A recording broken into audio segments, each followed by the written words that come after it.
the lie detector especially has to keep most people honest because it's like, yeah. I love that aspect. I think you guys could put together a pretty funny blooper roll if you filmed those. So when you and your wife were engaged, you're like,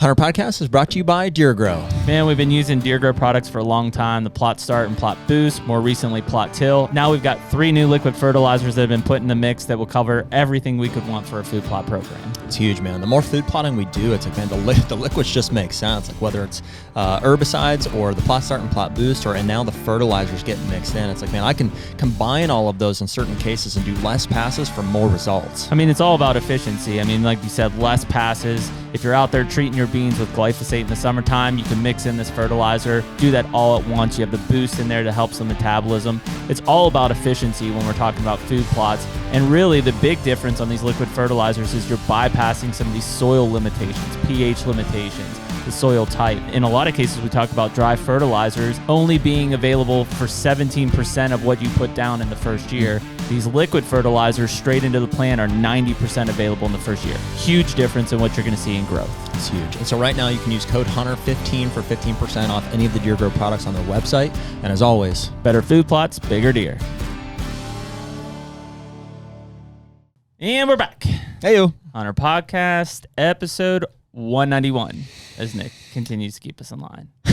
Here we are, and here we go. July 9th. That it is. Holy cow. Ripping through it, man. Yeah, it'll be over before you know it. It's weird how fast summer's like happening. Yeah. And also how ready I am for it to be over at the same time. It's hot. Wicked, right? Has it been this hot?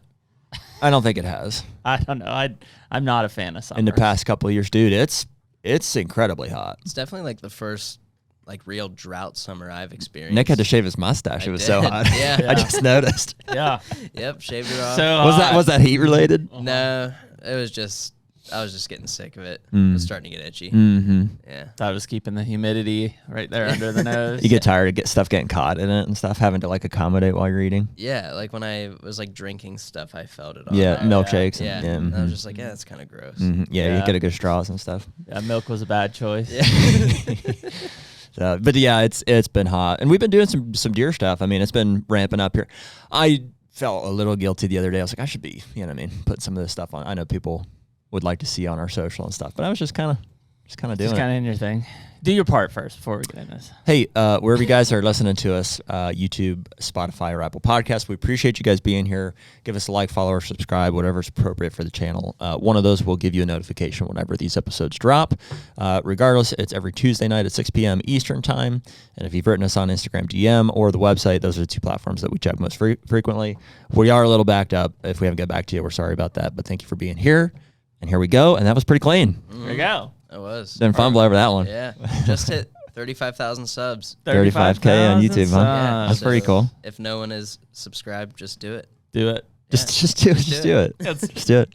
Let's get to 40 here. So, and we might as well. I mean, I got a whole stack of them. We'll hold off on those, but We got new apparel. we got some apparel coming for you guys. Mm-hmm. Couple graphic tees and stuff like that. This is just a basic, Mm-hmm. logo tee and stuff. But TJ Eads has hooked us up with. We've got like a drop ship fulfillment stuff. Like we're not big in the apparel space and stuff, but it's, Yeah, but we can keep I wanted to have something. Yeah. Man, it'd be fun to. keep our designs coming and just have to worry about putting out designs and print on demand type stuff. Yeah, so we got some cool ones coming for you. We'll put those on like an Instagram shop and on the website as well too. So they may not be available by this time this episode drops, but next couple weeks. Next couple weeks. And hats, got some hats coming for you too. Some hats.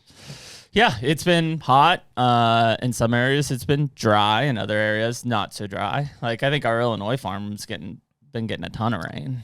It seems like it at least. Yeah, I don't want to like bum some other people out that have not been getting as much rain as I have, but like ours has been pretty decent. I think. Yeah, at the farm. We had that like little 10-day, 2-week stretch there where I was like, boy, it's not great, but since then we've got some pretty what's the word? Timely rains. Mm-hmm. It's been good. So, and I think we all have some more coming, at least on the East Coast here next week, like Tuesday, Wednesday, Thursday from that hurricane. It just seems like it always. There's hurricane stuff right now coming through. and it's missing completely. Is it? Mm-hmm. It's staying west. It's going through like where our guest is at today. I think, in fact, that's why he was texting us this morning. He was like, "Hey, we're Where's he getting at? storms, Missouri." Missouri. Okay. Yeah, so I think it's going west and north. Well, they've been just really spotty. Like, I don't know if that's because of the heat this summer or, what has to do with that. But, like, I got an inch and a half in Ohio, and I think yours, it completely missed. And and then some vice versa. Mm-hmm. So, well, yeah, hopefully everybody's getting enough to, we're seeing a lot of weed competition. I mean, I had a long conversation yesterday about it's mare's tail is what I've got in my mare's tail. Mm-hmm. My beans, which sounds pretty treacherous. You know what I mean? It's a pretty gly resistant. Is it? We'll see. I went back the other day and hit it with 2 quarts per acre, which is, slightly higher than the recommended dose for treating it in beans. But if that doesn't work, I'm looking probably at like an enlist bean moving forward. So they can work on. So I think in that case I can hit it with, don't quote me on this, but 2,4-D or something else that will kill that horseweed, that mare's tail, same thing. Is that a grass or a broadleaf? It's broadleaf. Yeah. Yeah. As soon as I show this, you're going to be like, oh, I have that stuff everywhere. Yeah, probably. No, I have Johnson grass everywhere, and it's the bane of my existence, basically. See, I don't get the grass that bad for whatever reason. Yeah. A lot of people are like, oh, look at that. It's like a big warm season grass. No, it's like terrible. Yeah, great cover. Yeah, here, look at. Checks it out. You didn't recognize that? Yeah, yep. I know that. Mm-hmm. I do not have that much of that. So I think we need to, we're pretty stacked here, but at some point here, we need to have like a chemical expert on to start talking about. I've just been hearing more kind of rumblings of like, especially in the Midwest, but it's probably coming east in big farm country where you have like chemical resistant weeds, whether it's mare's tail or water hemp or, some of these things that are requiring like not just gly's not going to cut it. So you're looking at like a Liberty, a Crossbow, some of these other chemicals that are like, and even pre-emergence. I mean, guys haven't traditionally used pre-emergence with beans and stuff, but I think that's common. Mm-hmm.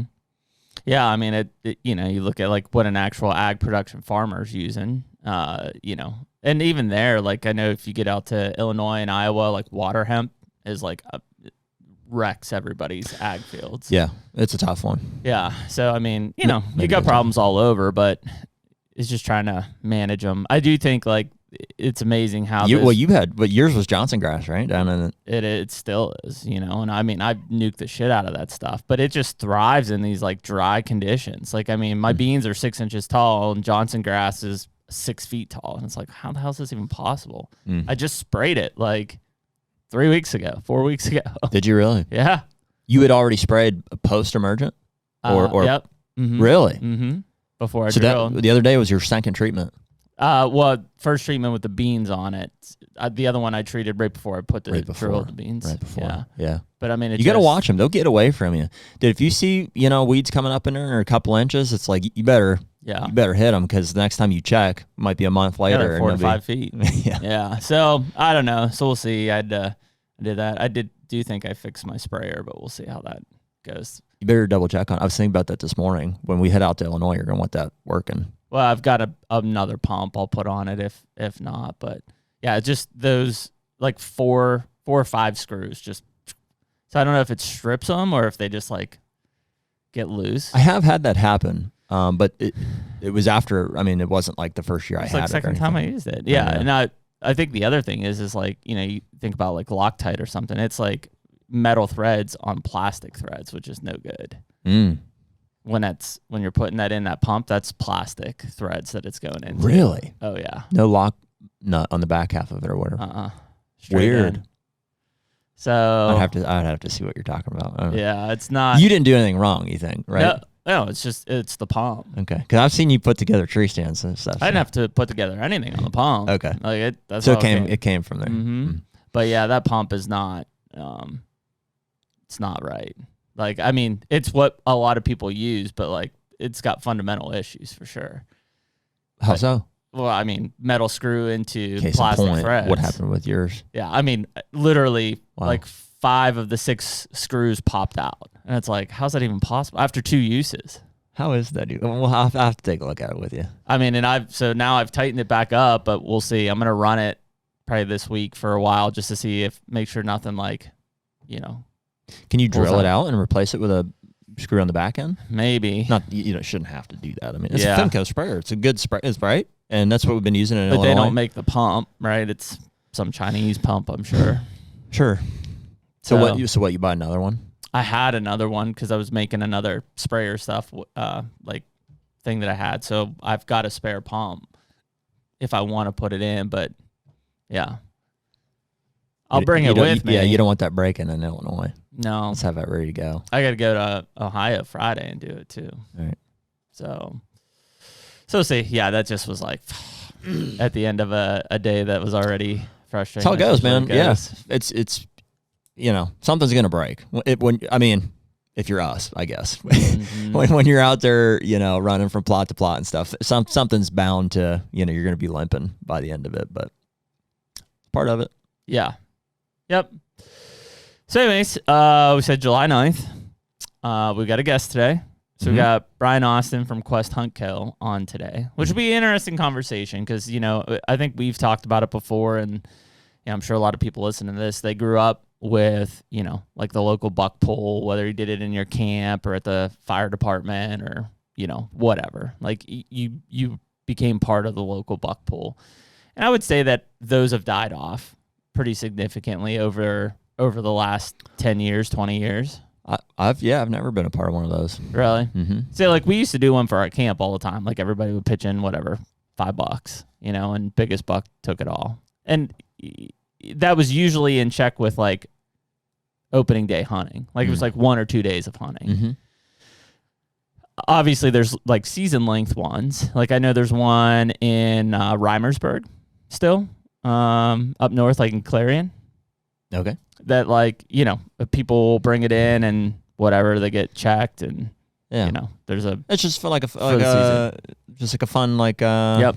Yeah, and it's typically hosted by like a processor, you're saying, or like a fire department or whatever. And I think a lot of it is tied to like rifle season, usually like a tighter period. But I'm sure there's some, like I think Michigan's got a bunch too that are throughout the entire length of the season. But it's faded pretty quickly, and so when we talk about Quest, like it'll be interesting to get in the discussion of like this national competition, but still with regional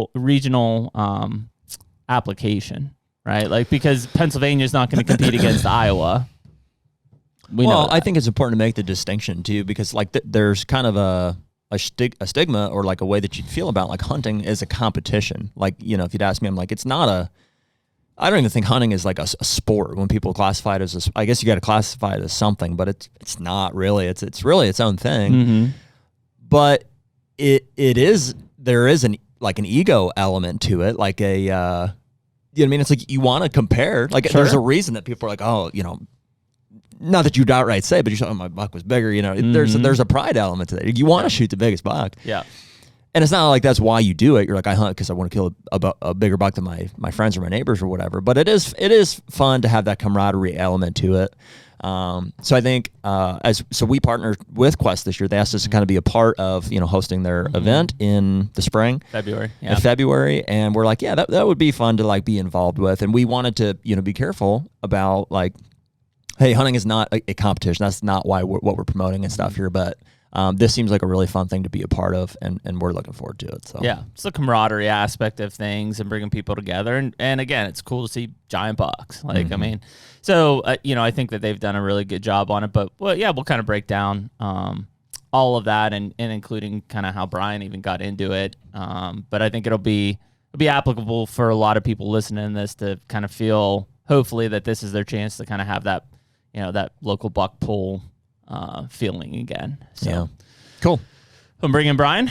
Hey, what's up, fellas? How's it going? Oh, good, brother. Good to have you this morning. We were just talking about it. Are you getting the remnants of Hurricane Beryl where you're at? I can hear it. Oh, yeah. Dude, it's been raining for 24 hours straight. It's unreal. Oh, yeah. How much have you guys gotten? Do you know? Yesterday, in a little over an hour, we got 1.5 inches, but I bet we're setting 3 to 4 inches right now. Wow. That's crazy. Yeah, I could use that. You could use some of that, right? I could use a lot of that. Yeah, every time like somebody sends me a picture from there, like Minnesota and Wisconsin have been getting like pounded lately. They're like 6 inches of rain in a day. Also, Scalma just says he's like the dam broke. It's like they're evacuating people. It's raining so much. Same in Texas in some areas. It's like bone dry where I'm at. Did you guys need the rain? I mean, has it been pretty dry or? Yeah, we did. Where I'm at, where I live in southern Missouri, we've been really, really good. And then our farm in northern Missouri has actually probably been better. So it seems like every time you start to get a little bit worried about it, we get a decent rain. Makes it nice, man. Yeah, it's so funny how those weather systems always kind of work. Like, you know, it seems like your farm's been getting decent amount of rain in northern Ohio, but like from my house in southern Pennsylvania to my farm in northern Kentucky, it's like dead dry. Yeah. In fact, I saw the map this first time that I've seen it in like southwest Pennsylvania. We're in like a moderate drought, which is crazy. I know. My Pennsylvania buddy was like, yeah, it has been, and I didn't realize it, I guess, but he said it's been 2 weeks, and he lives right by me here. Yeah. Has it been that long since it rained here? At least in my house, it's probably been longer. Stuff does look dead. I looked just driving here this morning. It's like all of our grasses. Oh yeah, it's all burnt to dead. a crisp. It's all dead. Yeah, you'll have that. So, well, dude, we appreciate you jumping on this morning and kind of going through. Like Jared said, we're stoked about the partnership this year. But, you know, I think for everybody kind of listening, maybe just give a little background on yourself, Brian, you know, before we even get into like how you got into the quest side of things. But just, you know, your background, where you come from, how you got into hunting type of stuff. Yeah, man. Born and raised in southwest Missouri. My earliest memories of hunting, and this kind of ties into quest, was going to North Missouri with my grandpa. And back then in Missouri, you had to check your deer in at a check-in station, you know? And so like every opening weekend, like my best memory still this day of hunting, we're hanging out at a local gas station and just seeing all the deer that got checked in. So that was kind of I looked forward to that more than I did hunting, but born and raised here in southern Missouri, went into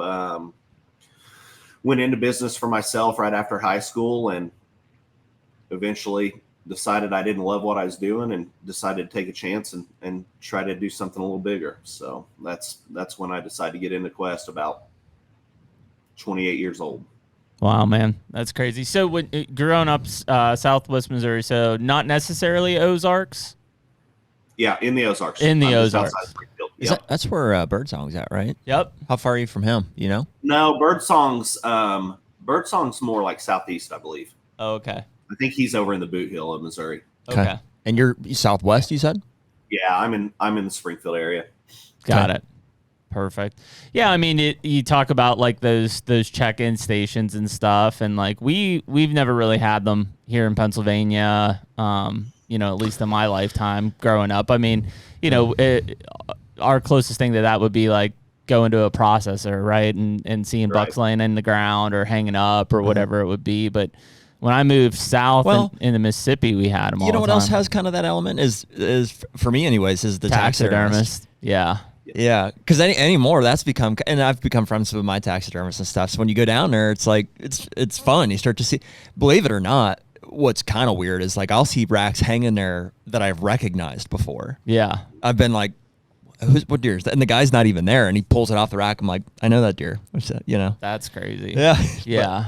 But that's become a fun place to, you know, kind of take that place. You know. Well, and I think you've got to have that kind of bond with your taxidermist in those cases because, you know, most of them are not going to be as open to say, show you this deer and who shot this or whatever. Sure. You know, it's kind of the behind closed doors. You don't think? I mean, dude, most taxidermists, they want to BS. Not all, but I mean, I think they enjoy guys hanging even Trav out. has like a safe, right? Oh, yeah. Like for certain racks. Oh, yeah. Yeah. Well, you got to protect them. It's valuable stuff. So... Yeah, I think I agree though. I think it's like a pride point for taxidermists, you know, like they're a little bit of a part of that deer too, like whenever they get to kind of finish the story. So I've never had trouble getting them to share that. Yeah, just to be able to have that. So yeah, I mean, I guess those are kind of your modern places that you would find them. When I lived in the South, like we had a lot of check stations for most of the controlled hunts and or on like a national wildlife refuge.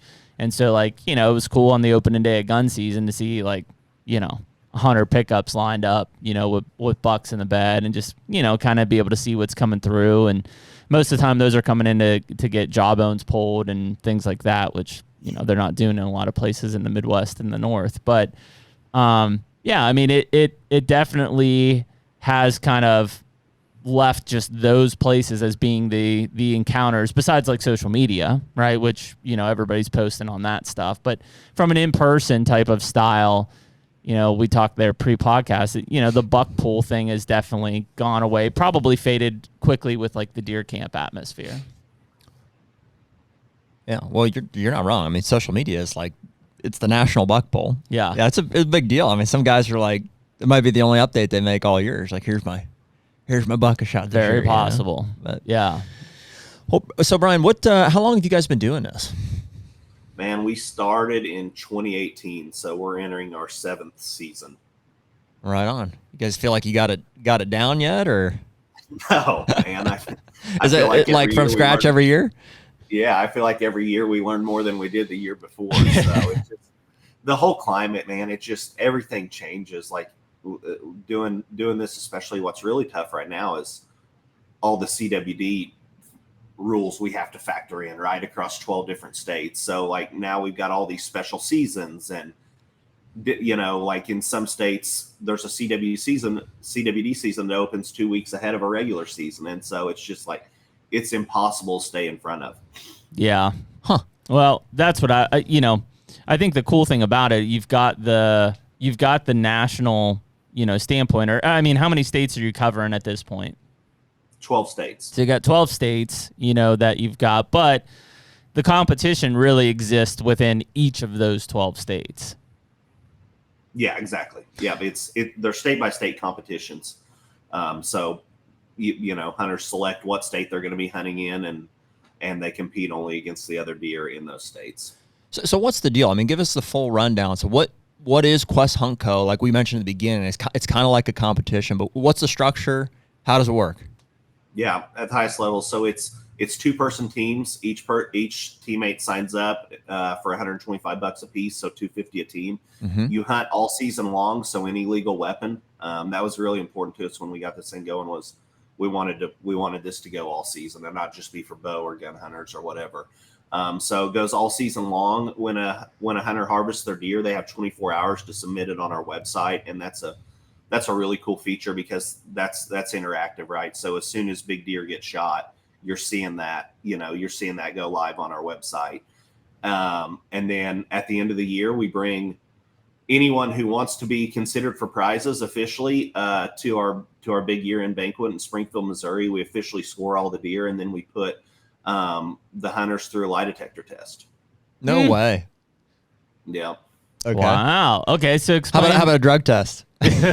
And no drug test. Yeah. All right, we're good. So explain the lie detector test. Like what are you trying to get after as part of that? Yeah. So, I mean, when we started this thing, like the biggest pushback was like, how are you going to keep it fair, and how are you going to make sure that people who are doing things the wrong way aren't getting rewarded for that. Right. Lie detector test. We knew a guy that was doing these lie detector tests after fishing tournaments, and we kind of got in contact with him. And so, yeah, it's tough. We have 12 different states, and so 12 different sets of laws that we have to abide by. So the lie detector test looks different in every single state, whether it's baiting or there's just certain things that apply in some states that don't in others. But yeah, it's a really important part of what we do. And I don't see a way to do it without it. So what's the setting for the lie detector test? That's not like live at the event in spring, right? So, I mean, you put everybody on a stage and they're like, did you or did you not? You are the father. No, I mean, so we've got like 3 different rooms, and people just go in. It's just literally the guy giving the lie detector test and the participant, and we knock them out about every 30 minutes. So we start doing lie detector tests on a Thursday and kind of wrap it all up on a Saturday and get everybody worked through. It's the most time consuming part of what we do. I mean, we can score a deer quicker than we can Sure. get the lie detector test. So, and who takes them? Anybody that wants to be considered for a prize? Anyone who's unofficially, based on their score, right? Anyone who's unofficially in the top 10. in the top 10 in each state. Yeah. Okay. And can you rattle off the states? You know what they are off the top of your head? Yeah, I know them. So we've got Mississippi, Arkansas, Missouri, Kansas, Illinois, Wisconsin, Ohio, Kentucky, PA, and Oklahoma. Did I hear Illinois in there and Iowa? Yeah. You did. Okay, sorry. I was glazing over. And can you enter in more than do you have to enter as a team? And can you enter in more than one state? Yes. You've got to enter as a team. So that was a big deal too, is like we wanted this thing to the team format kind of levels the playing field, right? Because one 200-inch deer isn't going to win it in any state. So it takes 2 deer, which I think is important to kind of give everybody a crack at it. But yeah, we have tons of guys that enter in multiple states. Okay. And so would it be 125 or 250 total per team per state? Entry. Yeah.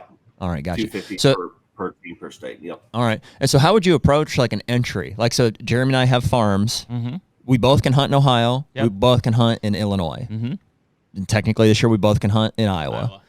How would we approach, like, how should we on July 8th be thinking like, okay, we think we have good deer. Like,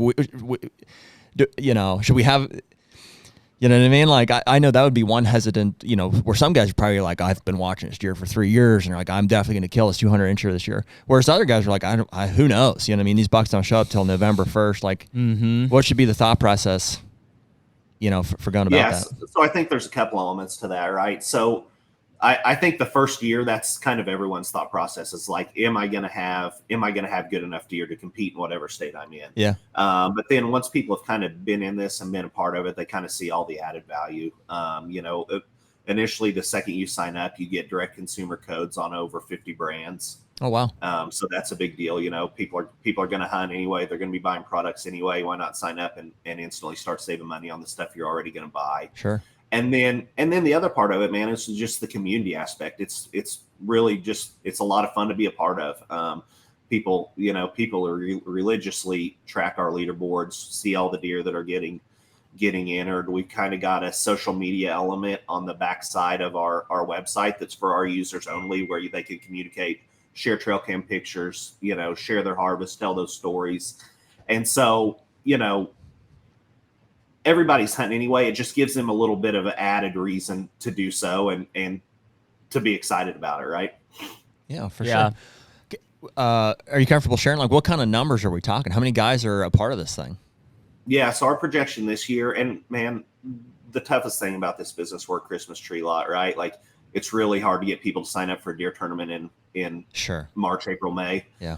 So we're going into our busiest sign-up season, but our projection is about 9,000 participants nationwide this year. Holy That's cow, a lot of people, man. That's crazy. Yeah. And how many people would you project show up at your in February, the event? Man, we sell that out every year. The cap in the building's 1,200 people. So that thing sells out every year. That's pretty cool. And you guys are giving away some pretty serious prizes, right? I think I remember the first year you guys were like giving away a Ranger and some blinds and stuff like that. Yeah, so we give out, our level 1 prize pack, and basically our prize packs are based on participation numbers, right? So there's level 1, 2, 3, but our level 1 prize pack's over $50,000 per state across the top 12 teams. Whoa.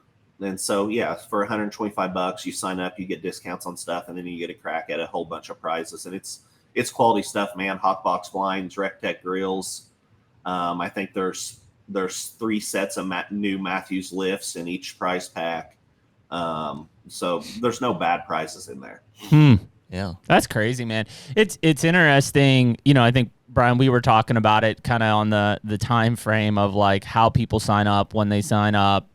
And there's, I think tying into your question, Jared, there's always people that are in like, let's say July or August, and they're like, man, I've got a giant on camera. Like there's a legitimate shot at this thing.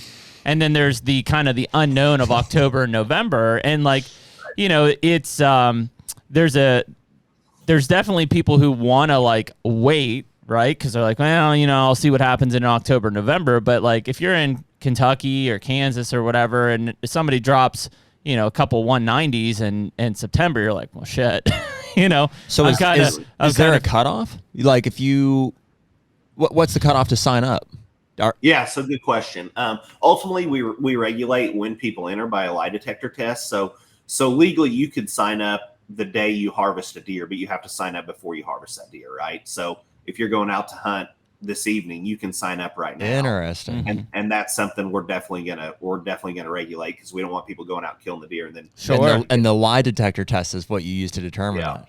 Wow. Yeah. Well, I mean, you have to think, like, in this time, whether it's this or social media, like, somebody is either really stupid and thinks that they can get past the law, but like when you start laying this stuff out there, look at CJ Alexander in this case, like you start laying all of your cards out there. I mean, you better back it, because a couple slip ups and like, it's not going to just cost you like, hey, yeah, you're not winning prizes on Quest Hunt Co. Like now I would assume, like, if there's a potential violation, Brian, like these people could get investigated by their local DNR or Fish and Game or whoever. If it's illegal. Yeah. I mean, you could technically be in violation of his rules and not breaking the law. Sure. Yeah. Yeah. You could shoot a deer and then sign up, right? Not breaking the law. Right. But if you shoot that deer with then buy a license, that's or spotlight, or which obviously I don't weapon or whatever, right? I mean, I'm sure. I mean, people do dumb things for attention. They do. Surprisingly. Yeah. So it definitely is. But I mean, I also think, like, I don't know, there's an excitement around like the kind of build up to that time frame, right? Like we always talk about it really, mid-July, but especially August and early September. It's like, you're brimming with like anticipation at that point. You know what's funny is I bet you if you did like a post interview with winners and you guys that killed giant bucks and stuff, they probably wasn't even on their mind at all, and it shouldn't be, frankly. You know what I mean? They probably shot this giant buck, and then they're celebrating, and then later on, their buddy's like, "Dude, we signed up for that Quest thing. Do you remember that? Yeah, you gotta submit that thing." They're like, "Oh yeah." They're like, "Dude, we could really have something here." Yeah, that's probably how ours will go. Yeah, probably. The HUNTR Podcast is brought to you by Hoyt. What can we say, man? Another year back with Hoyt. We're both shooting RX8s. I'm shooting 70 pounds in the bourbon, which I love bourbon. It's great. And you're shooting 80 pounds in the straight black. Blacked out as always, man. I got so I'm shooting the 500 grain Easton Arrow this year. And at 80 pounds, I'm flinging that thing at like 300 feet per second. I mean, it's deadly. Put a water buffalo in front of me and he's done. I mean, we shot it earlier. You literally put an arrow through a brand new target, like never been shot before. I know. So one other thing that Hoyt is doing this year is they're making all their own strings in-house. And so the quality is top notch, and it just really is something that is setting them apart from their competitors. Well, what we always try to do when we go to our bow shop, Ultimate Outdoors, is we try to shoot other bows just to make sure that we are really giving everybody a fair chance. Sure. The reality is it's a no-brainer. Hoyt stands above all of them every single time. Definitely. And so right now you can use code HUNTR, HUNTR, for 20% off any apparel on the Hoyt website. And as always, get serious, get Hoyt. So how do you win? What would be, and are there multiple places? So let's just say in Ohio, let's just do for instance, if Jeremy and I both shoot 150-inch deer in Ohio, I don't know if that would be enough to qualify or whatever, but it'd be close. It seems like you're Ohio, Missouri, Illinois. It seems like year after year you need to average around that 150, 160 each. Okay, yeah. So you're talking like a 300 to 320 total score is like right at the entry. Yeah, that's usually going to get you in. And we did change it this year where we're paying out the top 12, so that will drop a little bit. But yeah, I mean, it takes 2 good deer in any state. Okay, and then you said like there's 12 winners per state, 12 teams. Yep, 12 teams per state. Yeah, man, it's just total gross inches of the combined 2 best deer. Gross inches. Gross is important. Yeah, and that is important. The Boone and Crockett guys don't love us for that, but we go by gross inches. Are there any of those guys left?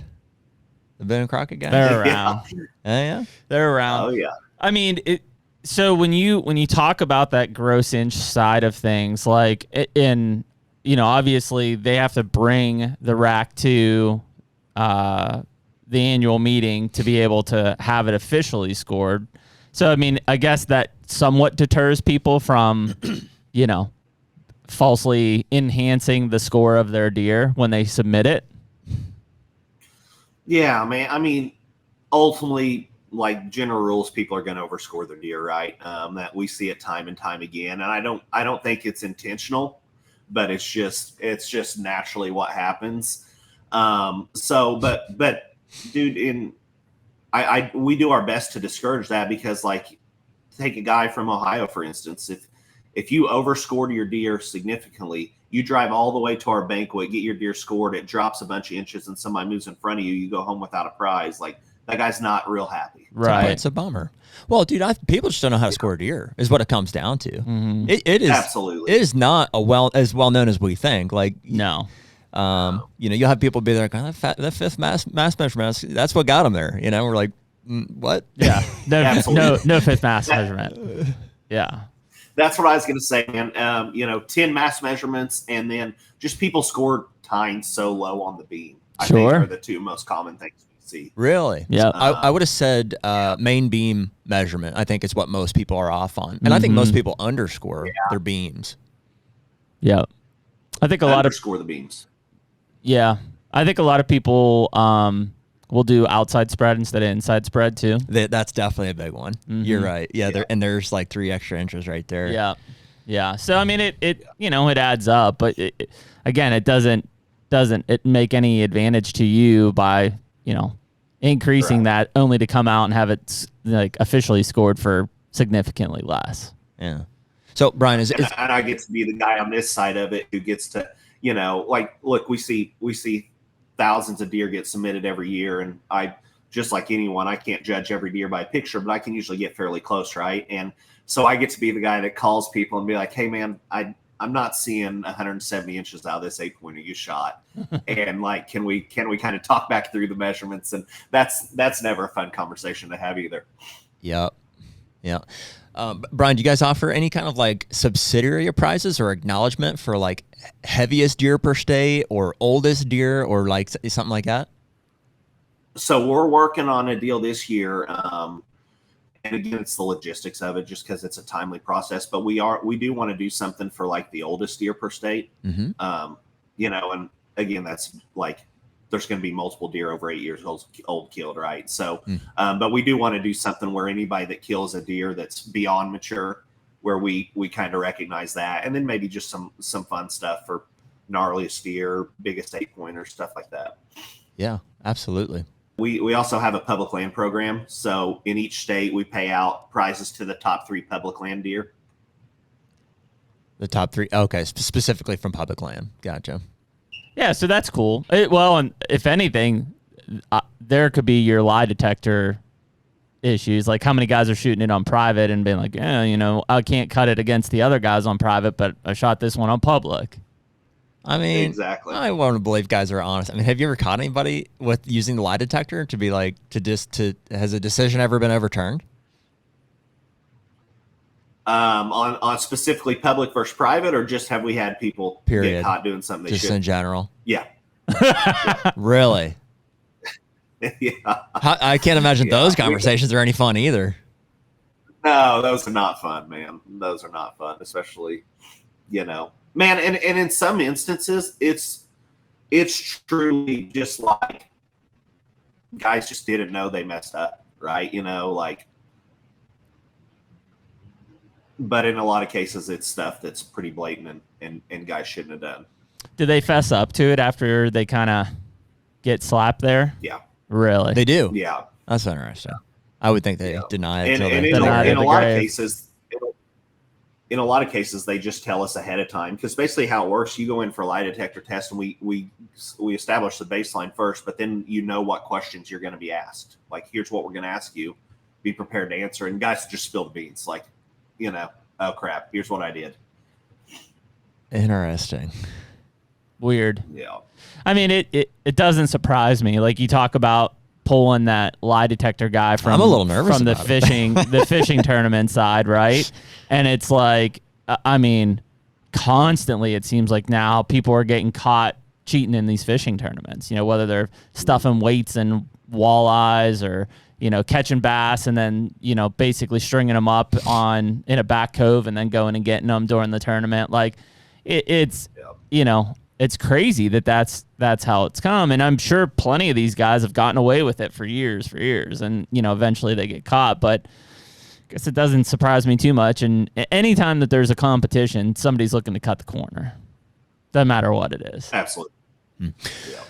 So we give about 240 tests a year. And I think the most we've ever had fail in one season was 4. So it's not a substantial amount, but it happens. Yeah.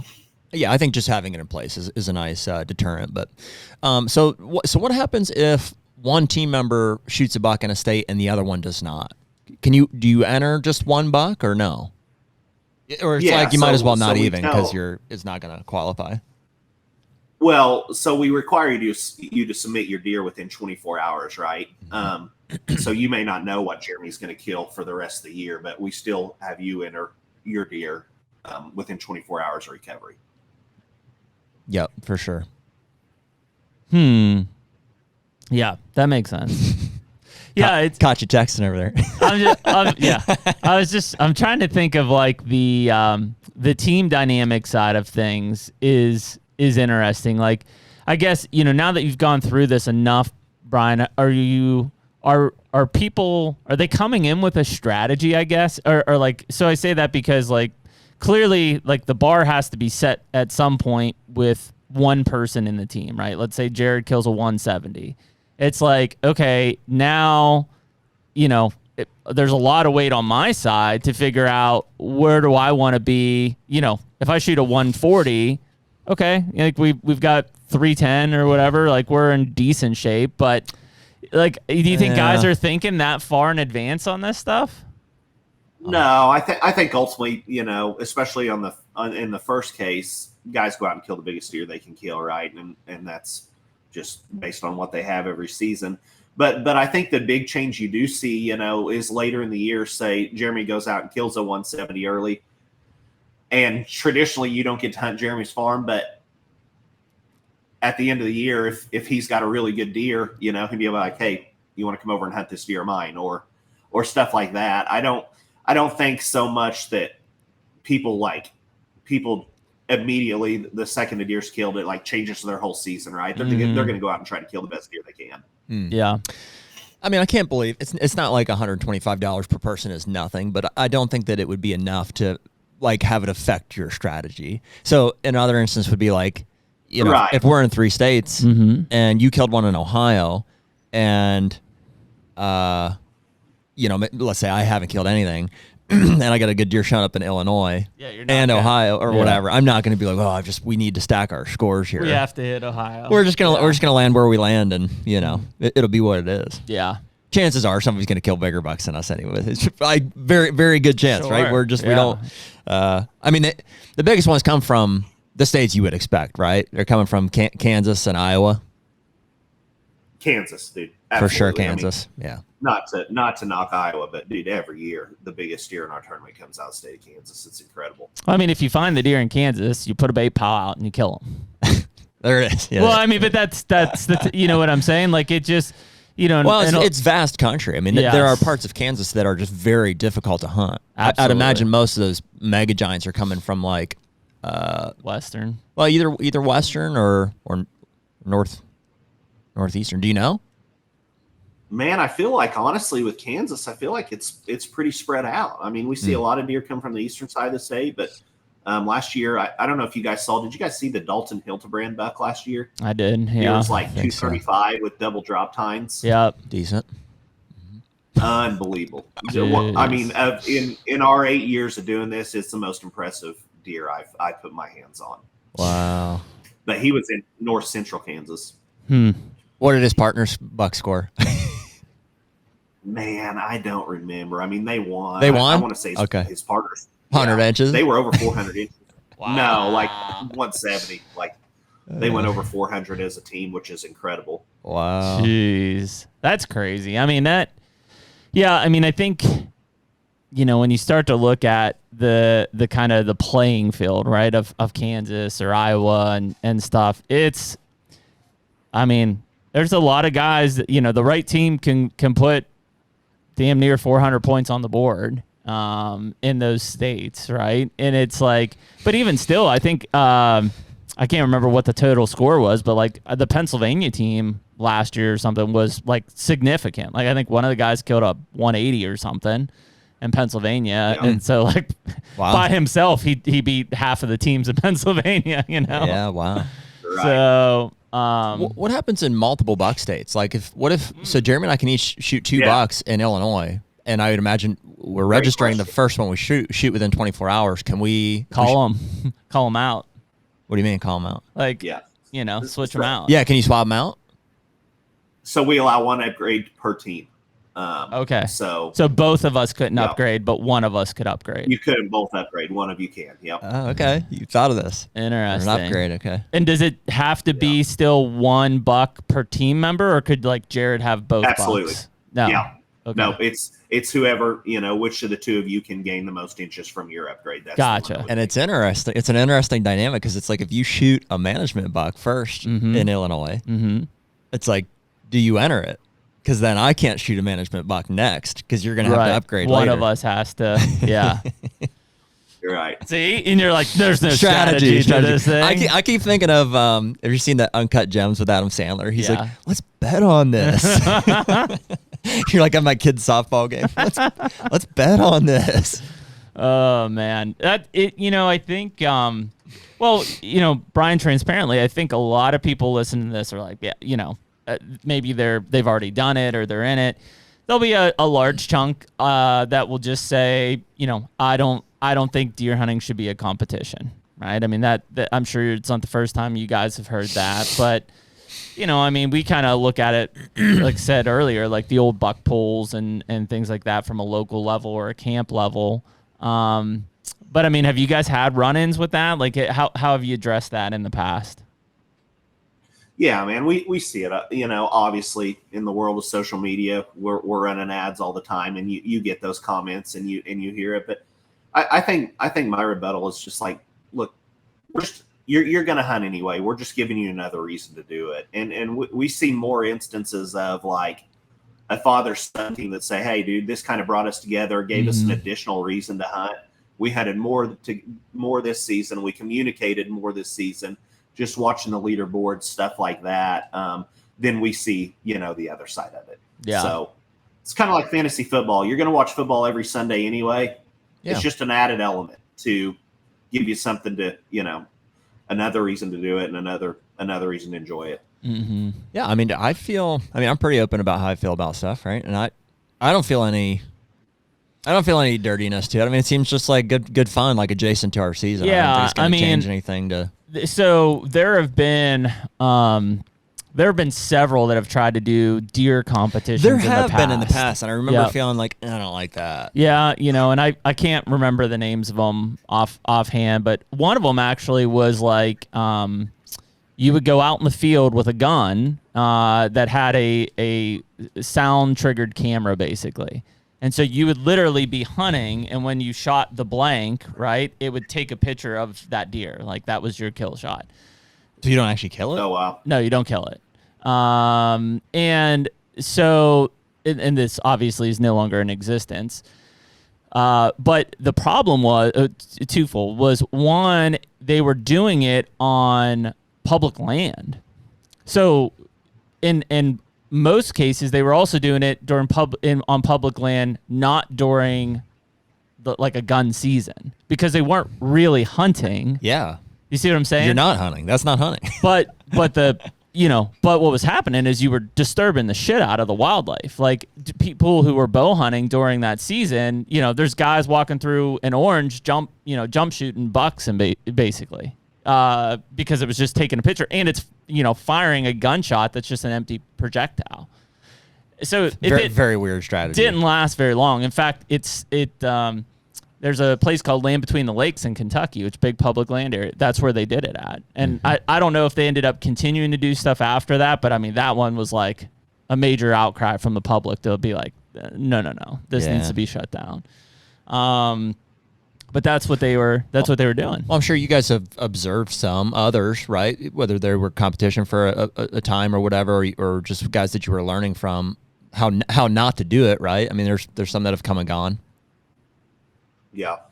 I feel like in the space we're in now, we were kind of first to market. There was another company that launched the same year as us, and they made it a few years. But I think the biggest difference in ours and the way other people have tried to do it is we're really asking people to do anything different than what they do, right? Like some require you to film your hunt, some require different things. Ours all goes back to this lie detector. So what we require is you go out and hunt, you do it legally. Other than that, like you just have to submit your deer. And I think other people just, there's only so many guys that want to go out and film their hunt. And there's only so many guys that film their hunt that are, willing to pass on a deer if they don't have it on camera, So I think that's kind of what sets ours apart. Yeah.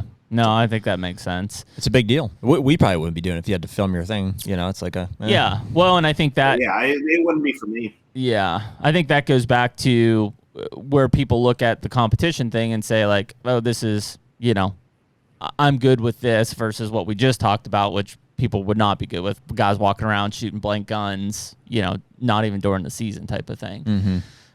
There have been even, I don't know if they ever got executed, but there was one that was wanted to do tranquilizer darts.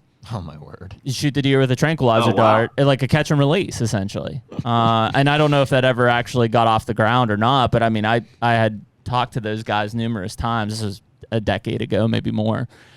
And it was like, it's crazy. Like, what are you talking about? But again, it's just they're all trying to figure out like that line to like create competition. And again, from a general hunting public standpoint, things like that are not accepted, right? Hunters do not want that at all.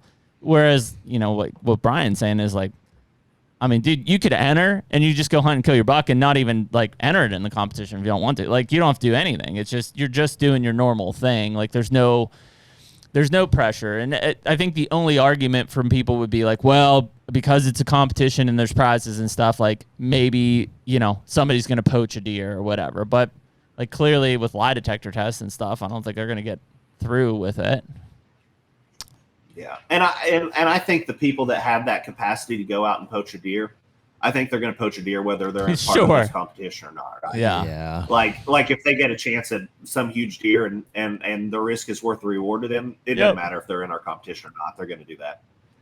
The lie detector thing is really interesting. Is there a standard set of questions that you ask, or are they specific to like the deer?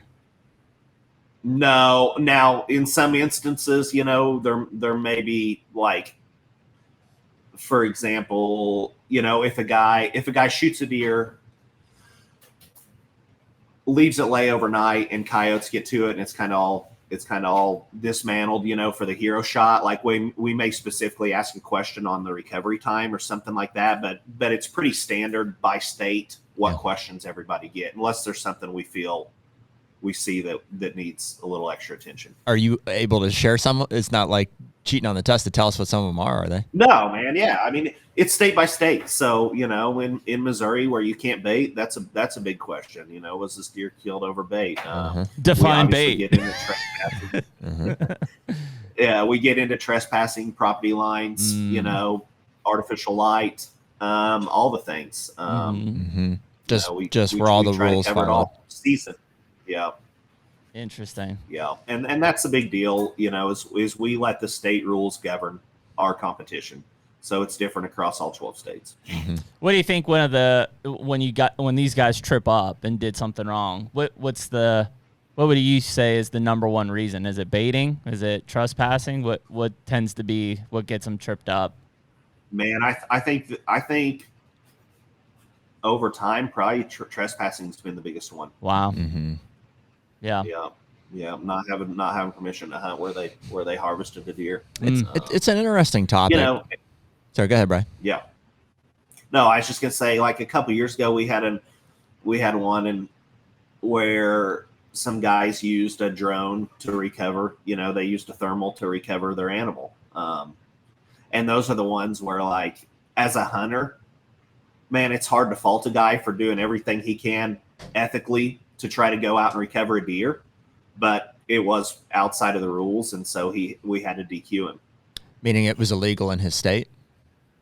Yeah, it was illegal in his state, yeah. Yeah. Yeah. The trespassing one is interesting, man, because it's like, we can sit here and, say that it's black and white. It's like you either have permission or you don't. But the reality is, I think a lot of guys, like our dads and our dads' dads, it's like property lines and, the way things are posted Absolutely. and stuff, and access has really changed over the past couple of generations. So there still are a lot of guys, that probably feel like, well, I'm not really trespassing. It's like it's old coal ground, or it's like, yeah, I've hunted here forever. I don't even know who owns it. Absolutely. Yeah, Dude, my grandpa was the king of it. He's like, oh yeah, so and so gave me permission to hunt. It may have been 10 years ago when he got permission to hunt, and he just thinks that carries. But I think that climate's changing too, just with cell cams and hunting becoming so commercialized anyway. But I think 10 years ago that would have been a lot bigger of a factor. Yeah. Well, and for better or for worse, I mean, it's like, obviously you want property lines to be respected. Especially if people are posting their land and they're trying to, whatever, they've got a specific objective there. But also I see the negative of it too. I know my uncle, has his main gripe with like hunting today is he's like, man, I didn't even know I would just walk for miles. I could hunt any property. It's like if I would spotlight these deer. This is in Pennsylvania at night. And I could just anywhere I could go, and I would just hunt where he was coming out of. He's like, I only ask permission like half the time, But now it's like you obviously can't do that. It's like every property's got, the guys are hunting it and they're running cameras on it, and they want people off. And understandably, they paid for it for that reason probably, but Yeah, but absolutely. we're talking about just private property versus how guys used to Just hunt. Yeah, I don't know. Like I see the blurred line on that too. Like, and time will tell. Like you mentioned the CJ thing earlier. It's like I even feel like that may be a factor here. Like if it turns out that he didn't kill that deer on his sister's place, I just think that there's more guys than we think out there that probably are hunting ground that they're just like, it's just, I don't know, it's coal ground, or it's like, sure. We've never known who hunts. Everybody hunts there. Yeah. Yeah. They may or may not have permission to hunt, right? They're hunting ground that they just haven't confirmed, Yeah. And I mean, in some states it's fine, right? If it's not posted, then you can hunt it. Right. I think in a lot of states, I think the other one would be the recovery one. Like, a lot of guys are not hunting properties bigger than 40 acres, right? And I mean, odds are that if they shoot a deer, especially with a bow, it's going off property. And I would assume that, the majority of those guys are recovering it without contacting the landowner. They're just going and getting the deer and dragging it back, which, it's trespassing, technically. Yeah. And for a variety of reasons, could be on a state-by-state basis. I mean, I think on some... I don't know. There are some states I don't think you have to have permission. Okay. I could be wrong about it. I don't know what they are, but... Yeah. But I would say most people are going to be like, whatever, I'm 100 yards in, like that buck's going to be laying right over here. Drag him back. You trespass to get it. But, I think it's because the horror stories that people hear of like, man, if I call this guy, my buck's over there, he's going to say no, it's whatever. Or they've got history with that neighbor. Like there's I'm not justifying the reasons that it's right. It's just that's why they do it. So yeah, I think there are a lot of cases where, when you narrow it down, it becomes pretty hard to, to check all the boxes in a lot of cases. I mean, think of any of the guys hunting in like, if you're in Ohio or even in Kansas in the metro area, like if you're hunting suburban or urban ground, like that buck is for sure going off property, when you shoot it. And odds are they're not getting permission from Betty, who owns an acre, and that deer's laying in her yard to yank it out of there. Yeah, that's hard to know what people do, but you'd like to think. I mean, it's the right thing to do, is if you're able to contact the landowner. But yeah, that's hunting, man. It is. They run across some property. You're faced with those kind of like moral dilemmas. I think more than you'd think.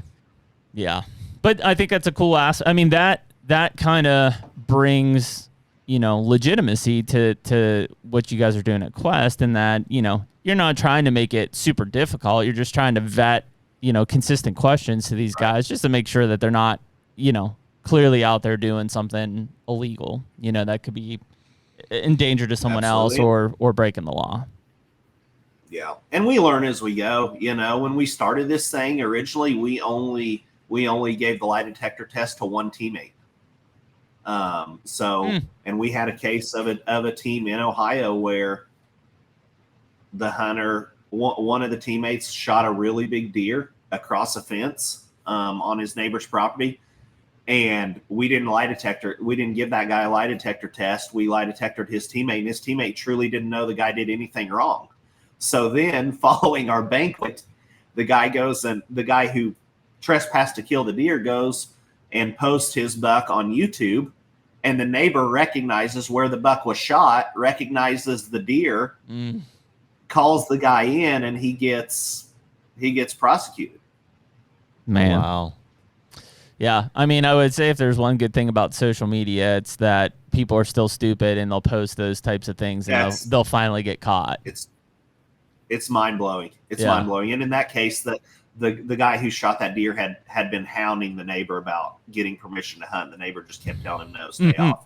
You can't hunt it. You can't hunt it." So he knew, dude. Like he knew that this was an issue. Literally wins our banquet.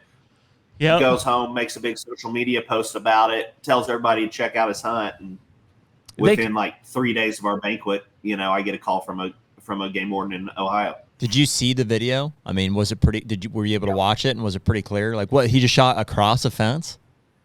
I wouldn't have known, but I think there was a fence right under his property. Like this guy in this case actually was hunting the deer in a big open bead field, and he was coming out of a timber block that the neighbor owned. Yep. And so when he shot the deer in timber, the neighbor obviously knew where it took place.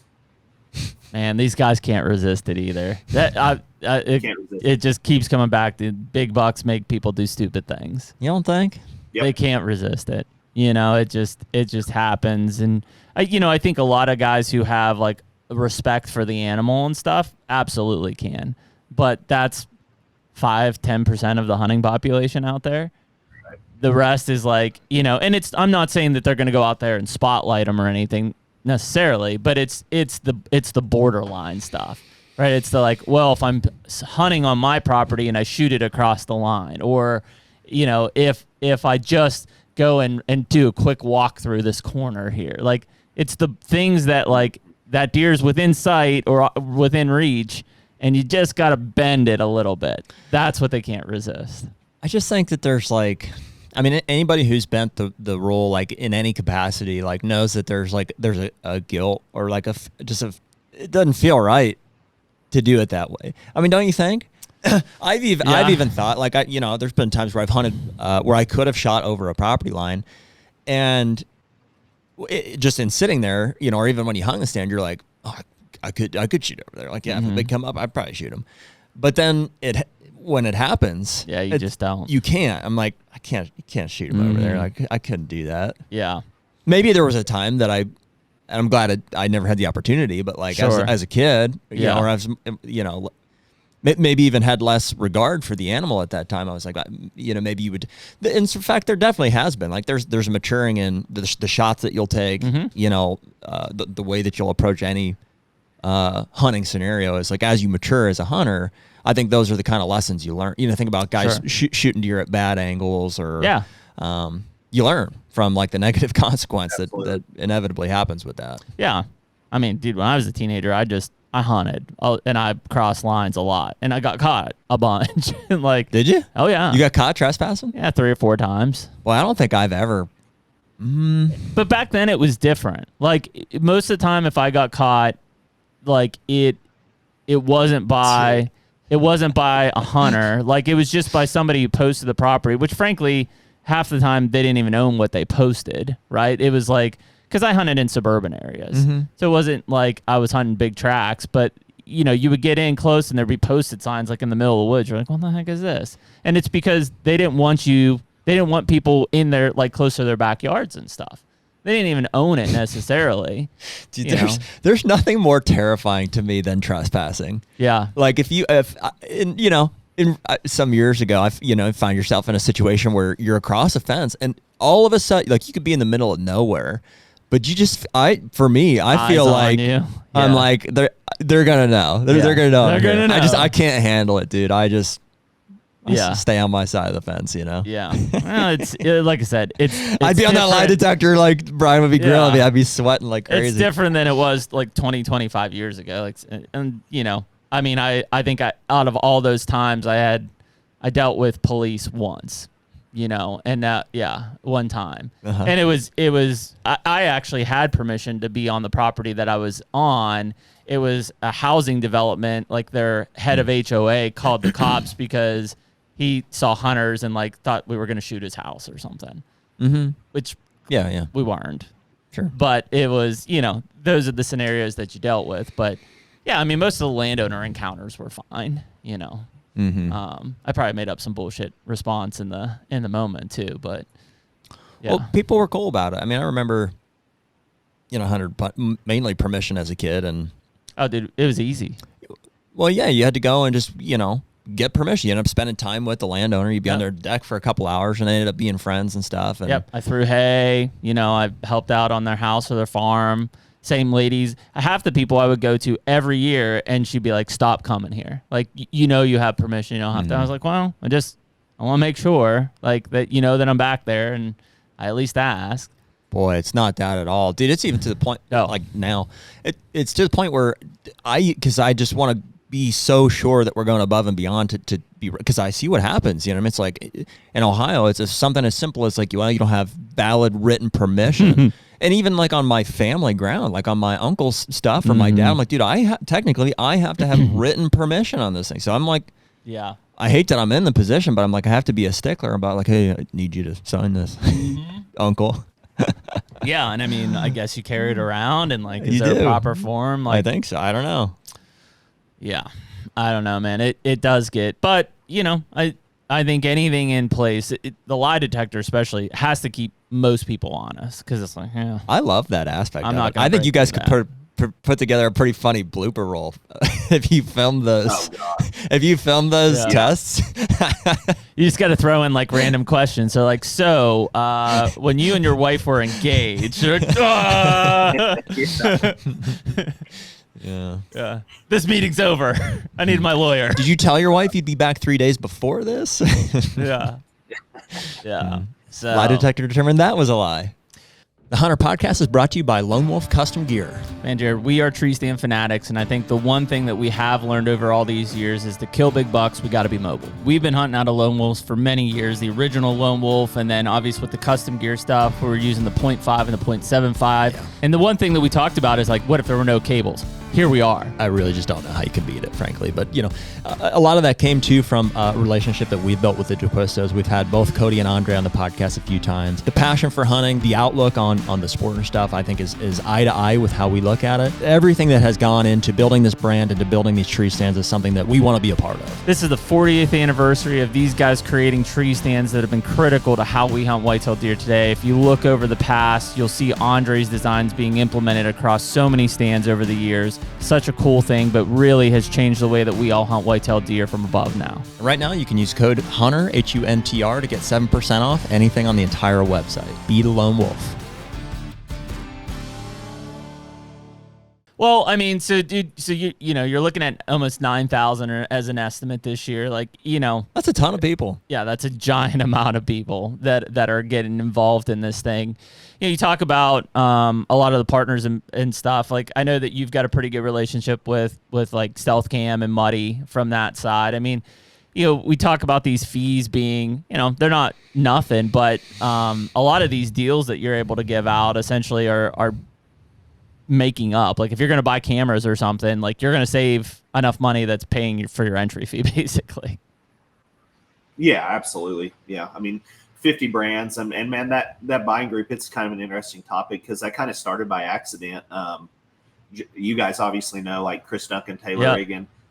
They signed up for Quest our first year. Heard about it through some friends, and Taylor actually kind of called me and told me about at the time he was working for Mainstream, which was Muddy and Big Game. And anyway, so I'm like, hey, dude, what do you think about like giving me a discount to just give the participants, give them another reason for signing up? And it was really that simple of a conversation. They gave us a discount code, and like within a few weeks, we sold like 300 cameras. Yeah.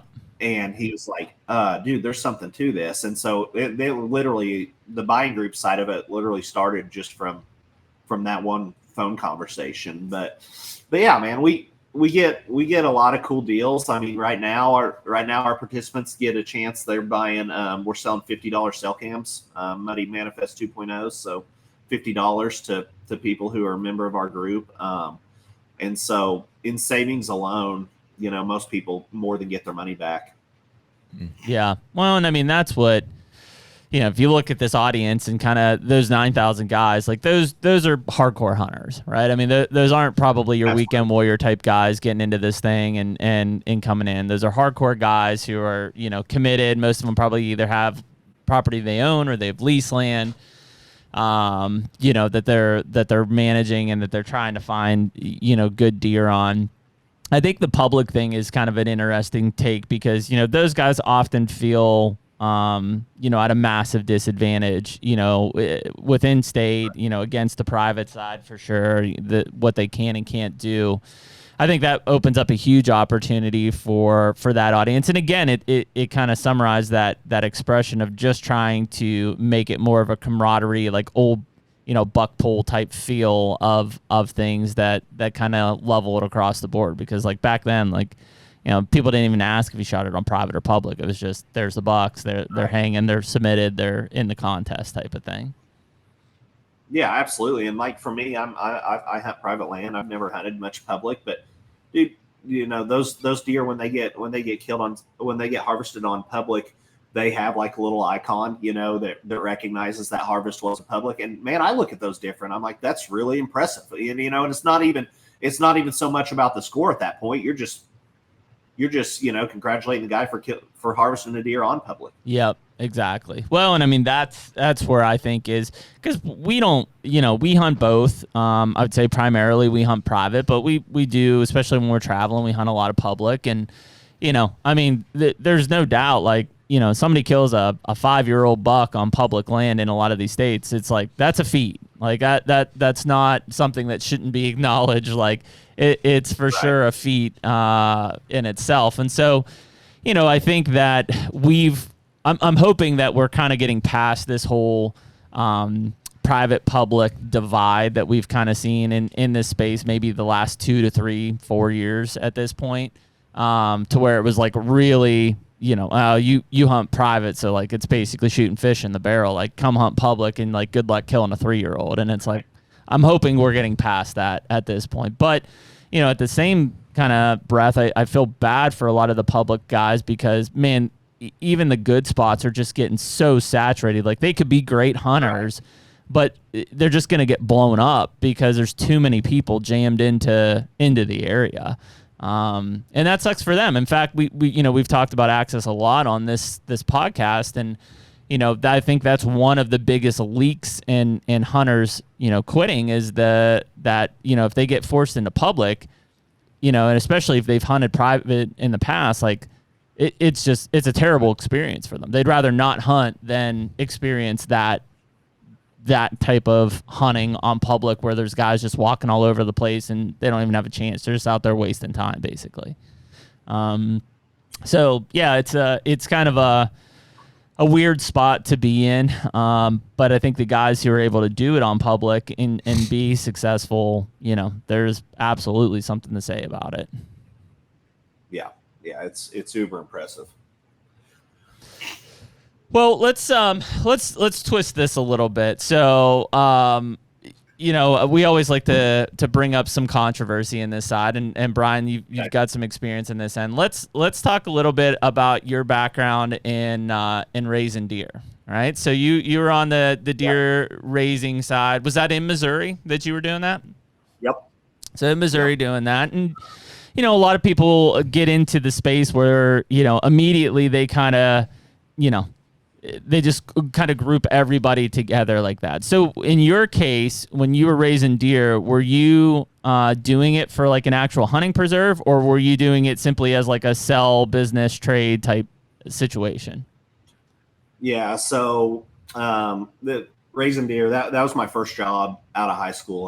I was going to college, got an opportunity. There were some guys that were kind of world-known deer breeders in my hometown, had some of the best genetics in the country, and I got an opportunity to kind of be around them some and see what they had going on, and eventually worked my way into a job. But yeah, we were in the genetic market. So what we sold was semen, embryos, bred does, and man, Nick ran out awful fast when he said that. What was that? Nothing. I was just making fun of our producer. I said he ran out of the room here pretty quick when you said He's semen. like, Brian sells semen? Yeah, no doubt. But dude, man, I loved it. Yeah. I mean, that's really where my passion for whitetails came from. You know, I kind of got to study them from a different angle and just see the way they, even in captivity, man, they're still deer. See the way they act, see their mannerisms, see the way bucks act around each other, how dominance is established, all these things. I mean, they were still deer, and man, it was a great business. It was a lot of fun. Morally, I felt good about what we were doing.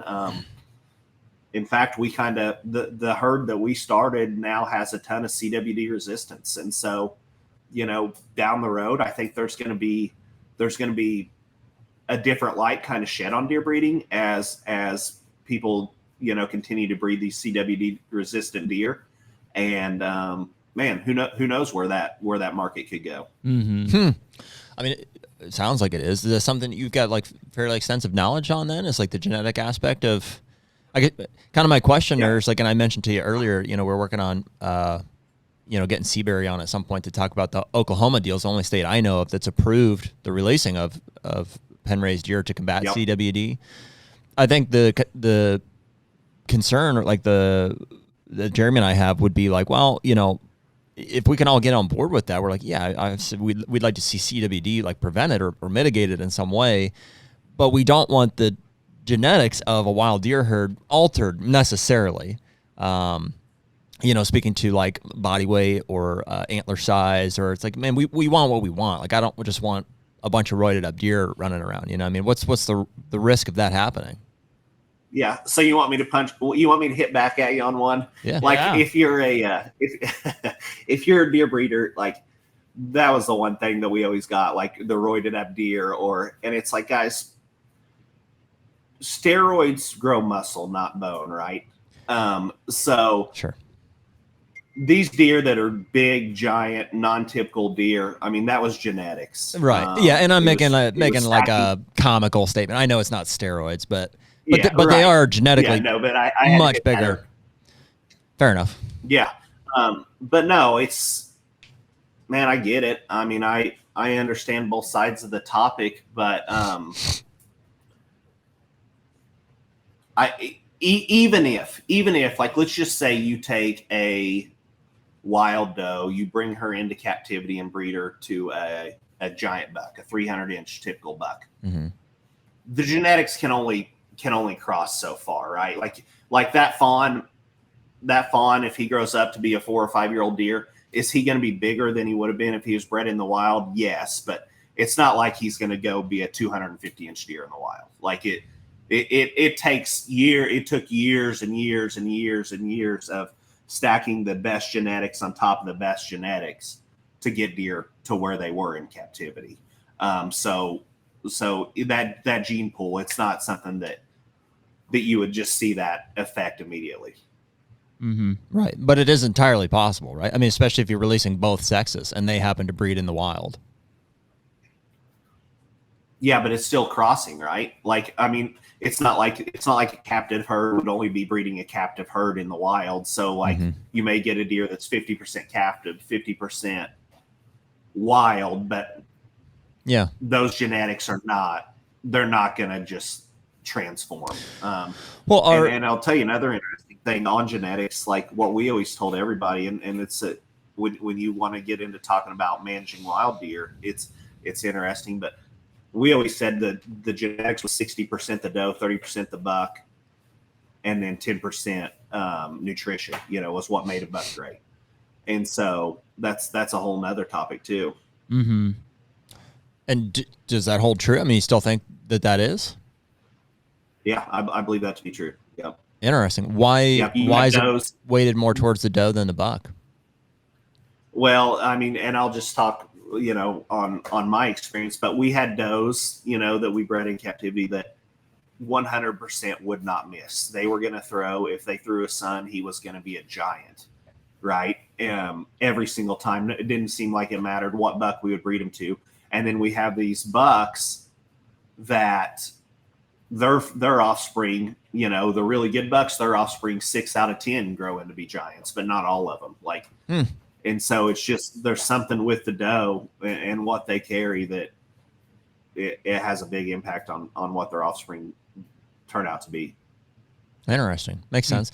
I mean, I assume it's a high percentage of like farm raised deer are bred for genetically superior antlers. Yeah. Yeah. I mean, ultimately people are breeding for a look, right? When I was in the deer business, we were breeding for inches. Like it was, that was the thing. People wanted to see just how big a deer you could grow. And it didn't really matter what it looked like. I've been out of that business for about 10 years now, but what I know now is people are really, really trying to breed just giant typicals, deer that still look like deer. And so that market's changed like quite a bit. It is a really interesting subsect of like just a hunting conversation. It's like there's a lot of deer farming that's happening. And you should say almost all of it is geared towards like a high fence hunting industry. Or are there other industry, like there's a scent element of it, I would suppose, or there's a scent element. I mean, there's some stuff around velvet, but yeah, I mean, the driving force is it's kind of like when you look at cattle, right? Like some people breed high end, like purebred cattle, but the whole cattle industry is driven by the beef market, correct? Yeah, to eat, you know. So and in deer, the whole market's driven by the high fence hunting. You know, that's kind of the end result. The deer that don't make breeder bucks end up, you know. How big do we think? How big is that industry? The high fence? The high fence hunting of white-tailed deer. Pretty big still. Is it really? Yeah. Yeah. I mean, you know, probably hundreds of millions of dollars a year. Yeah. I'm trying to think, like, what's a quantifiable statistic? Would it be like number of people? Like, it's nowhere close to like license sales for public. No, not even close. But I mean, if you look at, you know, it'd be like an acres thing or deer harvested. I mean, it's a put and take operation, right? So if I've got 500 acres, right, I could, in theory, it's like, well, what are you going to shoot? $10? Well, no, I could shoot $50 because I just keep putting them in when they keep taking them out. Yeah. You're stocking them. You're stocking them. Mm-hmm. Yeah. So, I mean, it's, you know, I think that. Which is an interesting comparison because, like, if somebody's going to make the argument that, like, well, it's not hunting, it's like, well, it's fishing. Yeah. Yeah, I get it. Yeah. So, yeah. And I would be that guy. I would argue, I'd say, well, so because I've been a part, no offense. I mean, if guys if that's what you're into, then great. But I was a part of like a high fence hunt. I went and I sat with it was a guy and his grandson, and he bought him this hunt for his first hunt. And here we are first, and I was filming it was the reason for it, like through it was a client of Stone Road, and they here we go, hour into first light, here comes this whatever he was, 240 inch, 230, like just monster buck, what you basically expect to see. And he came in and he shot it with a rifle, and then we went and got it, and there it was. And it was an amazing animal. Like, don't get me wrong, I walked up on it, but the entire time I was like, in my mind, I'm like looking around, I'm like, we're all like in agreement. Like, this is not hunting, right? Like, we all like, but they do. Like, and he would like pat his grandson on the back. He's like, that's a great first buck, son. I'm like, this is the weirdest shit I've ever been a part. It's a different clientele and lifestyle at that level. Yeah, and not that I felt like it was wrong or like ethically there was, but I'm like, just as that's just not how it works. I was like, that's not what I know as hunting. Mm-hmm. Yeah. Right. Yeah, and it's different. It's different based on region. Man, you go to Texas or somewhere far in the South and talk about high fence hunting. It's pretty common. Yep. And to those guys, it's kind of like the Oklahoma. They're just really trying to improve their deer herd in a lot of cases. Up here, it's not as common, and it's a little more frowned upon, and it varies by state.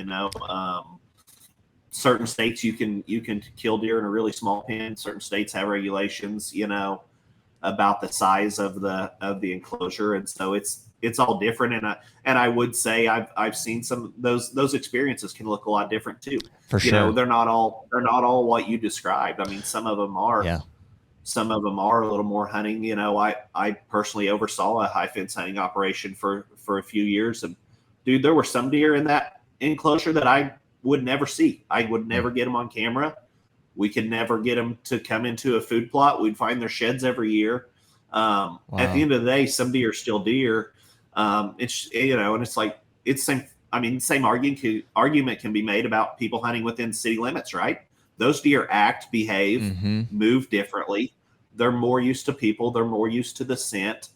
They're going to stand out at 75 or 100 yards and eat, not think a whole lot of you. I mean, it can be the same in a high fence hunting up. Well, you're exactly scenario. right. I mean, not some of the deer, all of the deer are still deer, and so like even in that experience, like as you're observing them, I mean, their movements are confined by the fence and they're all coming to like a feeder type scenario, but they are still deer.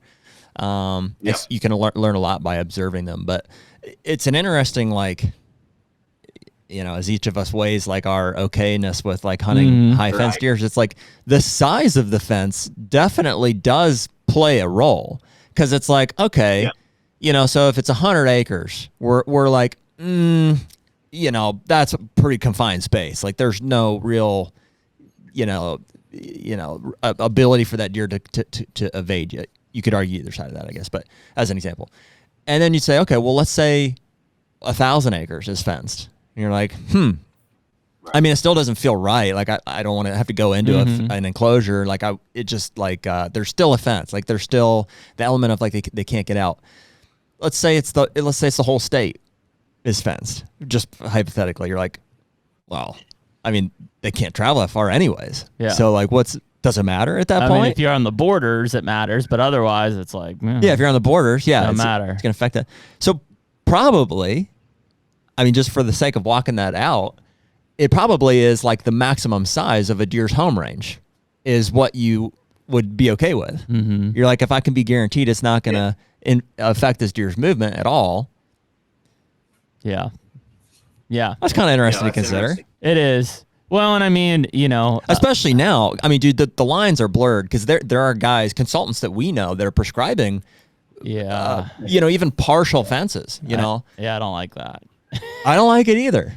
I mean, and it's to cut off your neighbor, right? That's the whole point. It's like, well, I'm going to block this, whatever, half-mile border with my neighbor. And it's not that the deer can't get around it, but all of a sudden, if you add two sides, three sides. Where do you draw the there's like one, ingress, egress opportunity instead of 4, or whatever it is. That's a dangerous game to be playing. So this is somewhat applicable for your for Quest Hunt Co. At some point.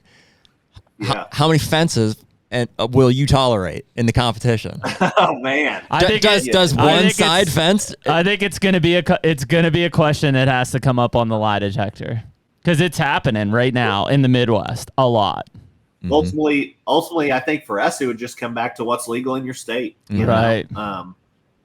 That would be kind of where we would draw the line. But one thing too, I mean, the proponents of high fence, a lot of those guys, like I personally, I've never shot a deer in a pen.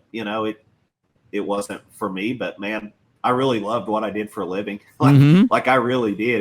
It was uber interesting. And whether it was, dude, we did donated hunts to Make-A-Wish and stuff like that. And dude, I think there are areas where I felt really good about what I was doing, but where I was going with that, like on the high fence subject, some people say they're just trying to control their genetics. If they live in a part of a state that doesn't grow great deer, it's like, man, I just want to control what I get to hunt, and so they improve the genetics by fencing it off, turning bred does in, and then they hunt what grows up in there, and is that different than the deer that's put in? I mean, I think there's all types of elements. We personally kind of had that struggle this year. Like it goes back to what you were saying earlier about just morally. We've got a doe that like lives in our yard at our house. She's out there every single day. And when she came into heat last fall, there was like a 140-inch 8-pointer chasing her around all over my yard. And one of my 12-year-old son like really wanted to shoot him. And for me, I'm like, we're not going to do it. But dude, who am I to tell somebody they shouldn't? Yeah. You're right. And it was a really good comparison I thought you made to suburban deer and stuff. It's like they are it's different. They act different. Like they're just more familiar with people, and like Yeah, they act like a pen deer. They don't have any fear of most things. you see them like even in Pittsburgh and stuff. Like there's in South Park and stuff. It's like they'll stand right by the road, big bucks will, because they know that they're they're safe. They've been living unthreatened for 7 years. You almost have an unfair advantage. Like if you go in and hunt that situation, it's like they're not afraid of you. No. I mean, they are. Yeah, but not nearly the same. The HUNTR Podcast is brought to you by Quest Hunt Co.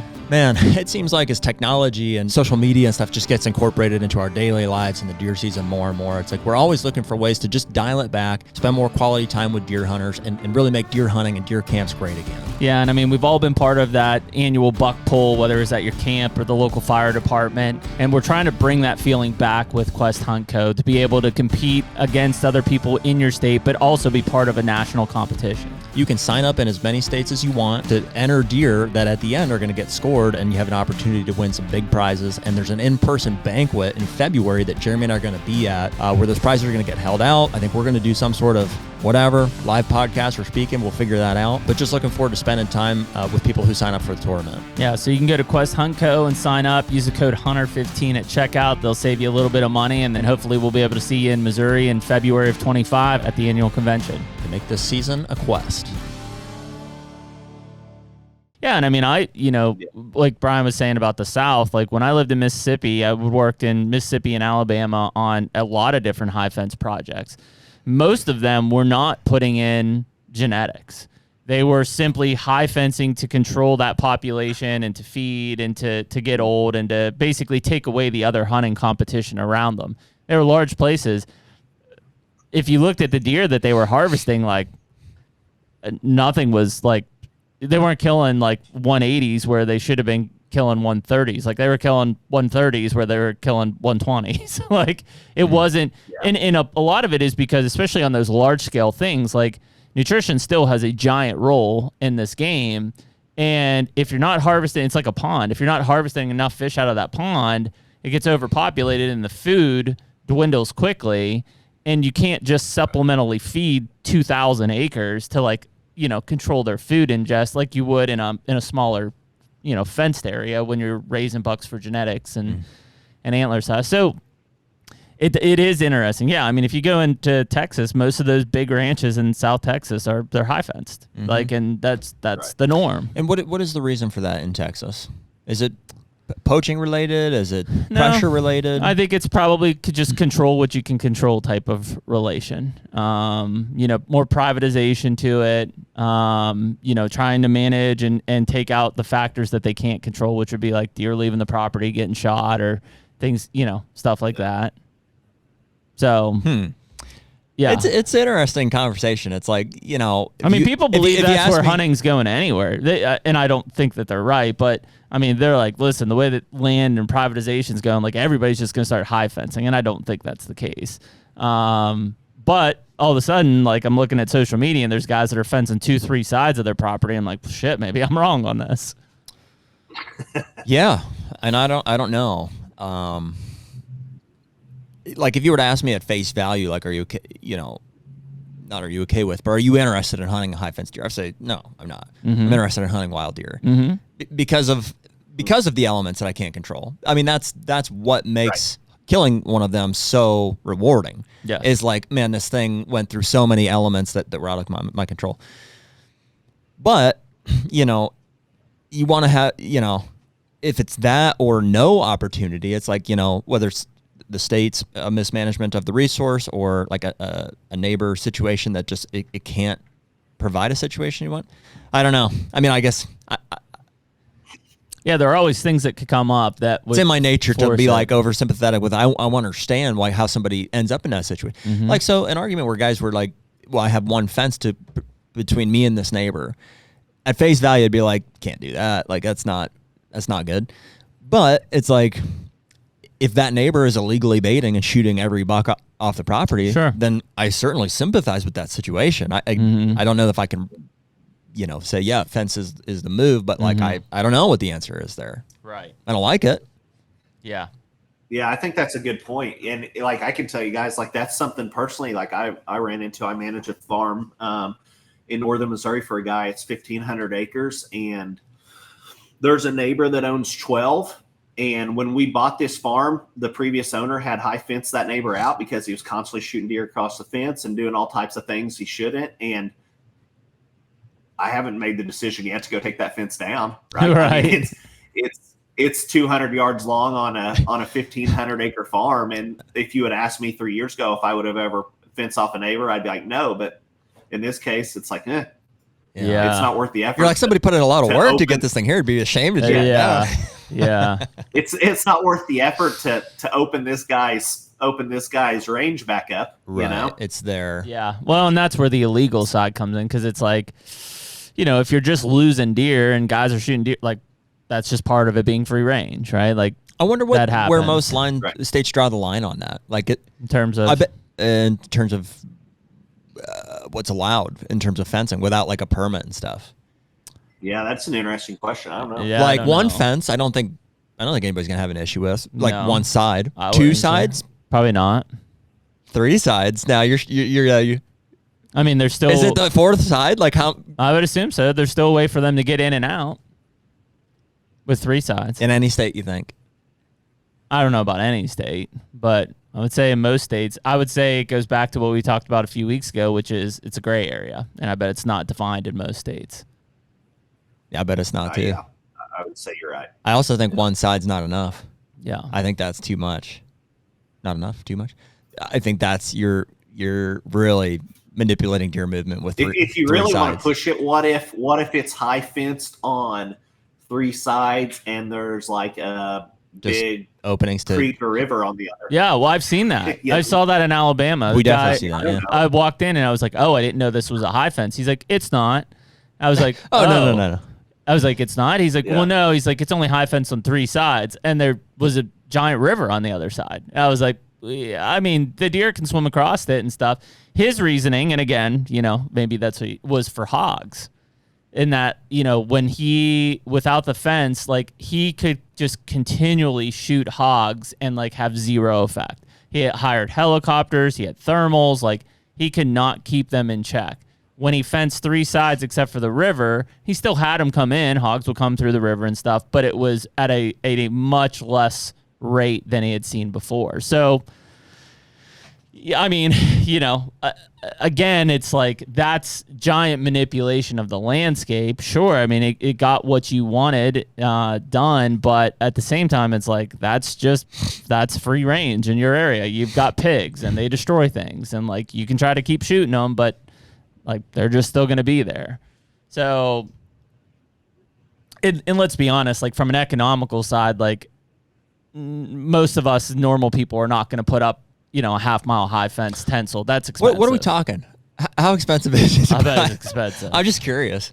Man, it's expensive. I mean, like I said, I've been out of the game for since 2017, 2018, but man, that stuff was not cheap. Like we fenced off it was about a 600 acre enclosure, and man, I want to say it was close to $250,000. Mm-hmm. Yeah, I mean, it 10 years ago. yeah. 10 years ago. Yeah, it's probably 350 now. So you're looking that's at you're looking at probably $3 per linear foot. Nick, how do you feel about it as like a non-hunter? Did you just come back and you heard our conversation here? Yeah, about high fencing. Yeah. I think it's cheating. Did you hear what I said earlier about the size of it? Like the size of Yeah, like if it's 100 acres, it's like it definitely is confining their movement. Sure. But if it's a huge fence, what do you think? I don't Like know. 600 acres. I think from what I've like listened to you guys talk about, just like deer travel a long distance, further than we think, and I think it definitely would.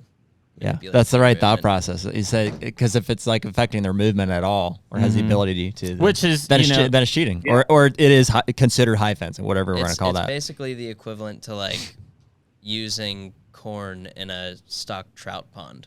Yeah. Yeah. Or a wild deer herd, Yeah, yeah, I guess. right? Yeah. Yeah.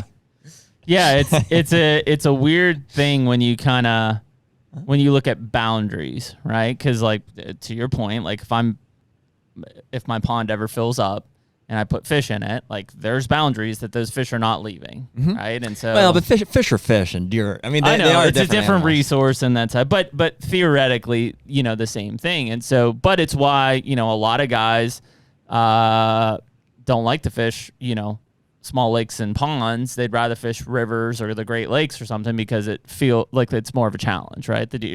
Fish can go anywhere essentially, still bound by a larger boundary. The earth, but could effectively just travel and are harder to locate and stuff like that. It is interesting. You're like, well, these deer, they can't leave our stratosphere, so technically it's cheating. They're stuck here. But yeah, I mean, these are intergalactic bucks. These gray areas get really tough on a state basis because if you think about a single fence, it's like, okay, well, that manipulates movement.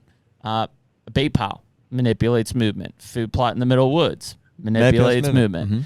So you start getting into these manipulations of movements, and it's like, well, where do you draw the line, essentially? And I don't know. I think it becomes personal. Now, that said, let's put yourself on the other side of the fence for the landowner, and you're managing your property, doing everything right, and then your neighbor who owns 500 acres puts up 2 8-foot high tensile fences on your property line. In one case, you're looking at it like, does that benefit me? Because like now my deer don't go over there. But in the other side, like it is absolutely affecting your free range hunting ability because there is no ingress and egress from those sides. And you'd think that would have to be a consideration of like if states are looking at laws regarding fences. Like, I don't even know if I want to put like a fence in my backyard, like how that works. Like, do I have to put the fence on the property line, and then is my neighbor responsible for mowing the other half of it, or do I put it inside? Yeah, and I have to mow both sides of it. Yeah. I mean, it sounds funny, but that's literally one thing that's kept me from putting a fence for my dogs in my backyard. Well, if you look at like highways and stuff, like a lot of those highways have to have breaks in their barriers for wildlife crossings and stuff, right? They can't just have consistent fencing and no breaks because the wildlife have to have areas to cross. Well, and even just the highways themselves that I've seen out west, they have like some massive migration tunnels. So like there's a big... So now all of a sudden, again, and I think it's just because this is all happening relatively quick, in the last 5-6 years or so. But now it's like this is probably something for a lot of these states that they're going to have to look at and come up with a regulation on, because it's like, man, like how are we going to let 7 properties in this area put 3 sides of a fence up? I will add.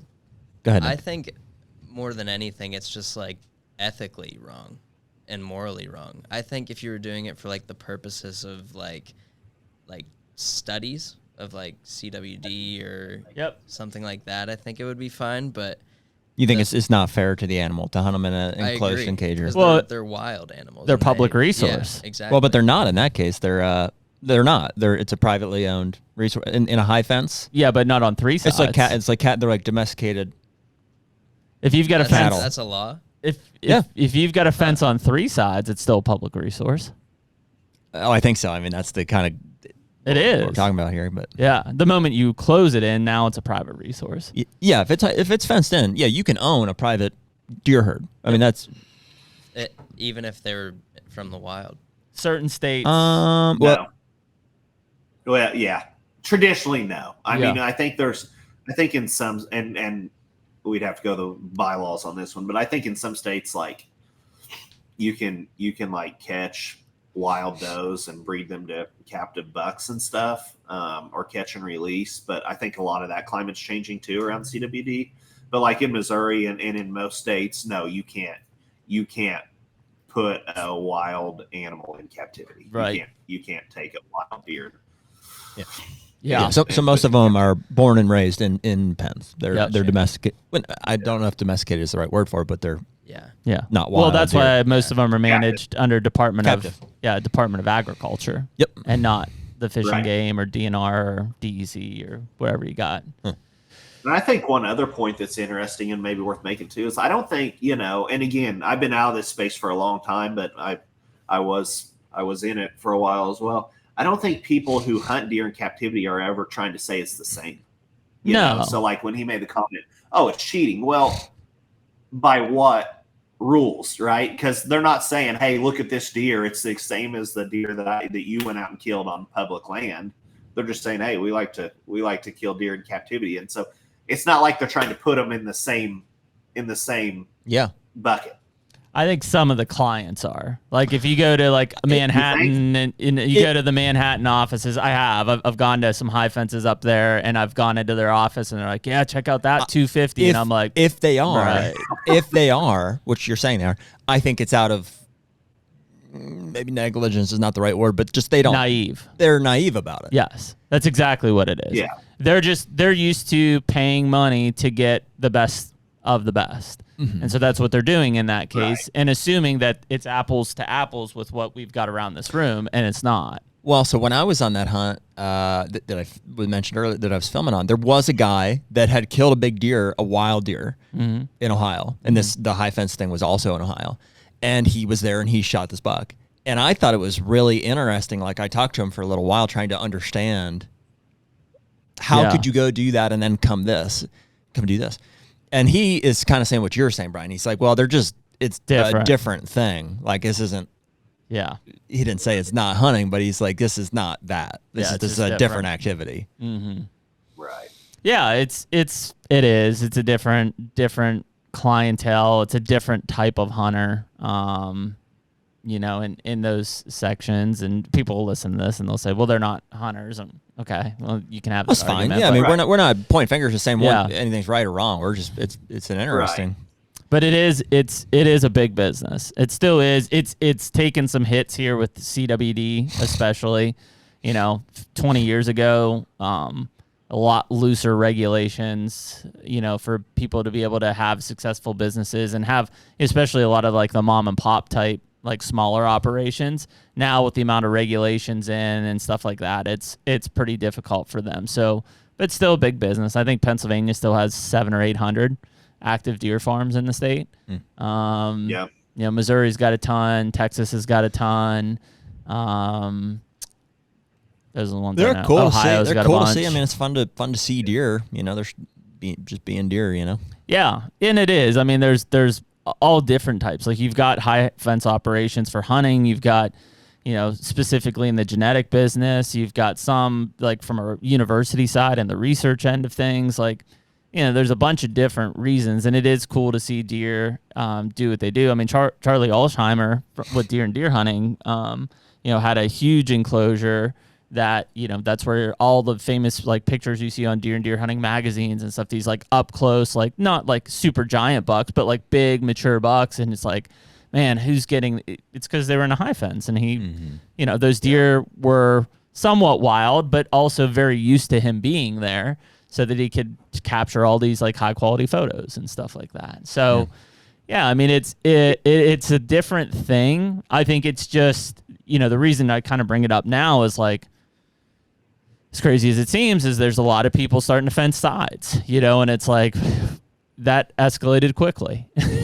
Well, the control element is interesting. Like, we can all sit back or in our high chairs or whatever and balk at like high fence hunting. But every one of us has thought about what it would be like to have elements of control back in a wild herd. Yeah. Even to the point of like, I can guarantee, haven't you guys ever thought about like, if I could just trank that buck and cut his horns off and let him go again, I'm like, that would guarantee that he's going to live. We've all thought that. Yeah, he'll make it. You're right. And you can't. Or if you had that one neighbor, you could just keep your deer from going to him. Yeah. They could go to all the rest of them. Yeah. I mean, everybody has that. I'll tell you another, just like to take this to another place I think people might find interesting is if you want to dive a little bit into the management side and like what I learned on that side of the business, I think the biggest kind of myth that we found in captivity is, I'm sure you guys have touched on it here, is like the concept of, all 8-pointers are always 8-pointers or whatever it may be. I mean, Yep. what we learned is, dude, the only way to manage deer is by age, right? Deer naturally get bigger year after year after year, and they can make crazy jumps, and their main frames can change, and it's not uncommon. It's not uncommon for a 4-year-old 8-pointer to be a 6x6 the next year. That stuff can happen.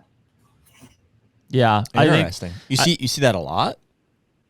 I mean, yeah, you see it, and I mean, and personally, like on my own farms, I've seen it, pretty frequently as well. I'll send you guys pictures after this if you want to share them of a 4-year-old that I had that was a 4-year-old 8, maybe 135, but he's about 22 to 24 inches wide. The next year, he was a mainframe 10 with double drops. No way. I think, I mean, just anecdotally, like my observation has been like maybe 10% do something like that. Mm-hmm. Most of, I mean, from what I can tell, like connecting deer from year to year is like, I typically think the frames stay the same. Pretty much, maybe 10%. Yeah. I've seen some go from 10 to 8 to 10, like, right. But I've never seen an 8-point go to a 12-point type of a deal. But part of that is probably you have maximum expression of. Well, that's what I was going to say. It doesn't mean they don't have the potential to do it. It's just whether it was drought or EHD or whatever, numerous things that are going to limit the actual expression of those genes. Well, if, for instance, I mean, this is not like a mind-altering change here, but I had that. It was big 7-point 2 years ago. He's like, I don't know, and I think he was a 4-year-old probably, and he was like I don't know. What do you think? 135 probably, and we were kind of hunting him, but not really. It's kind of whatever. And then the next year, he cleaned up and was like a clean, even, threw some giant brow tines, and he was like all over 160. Yep. As a 5-year-old. And he was an 8? A clean 8, yeah. So he threw that extra 3, mm-hmm. and he did that. And there's been a handful of other ones too. Nothing like super notably, but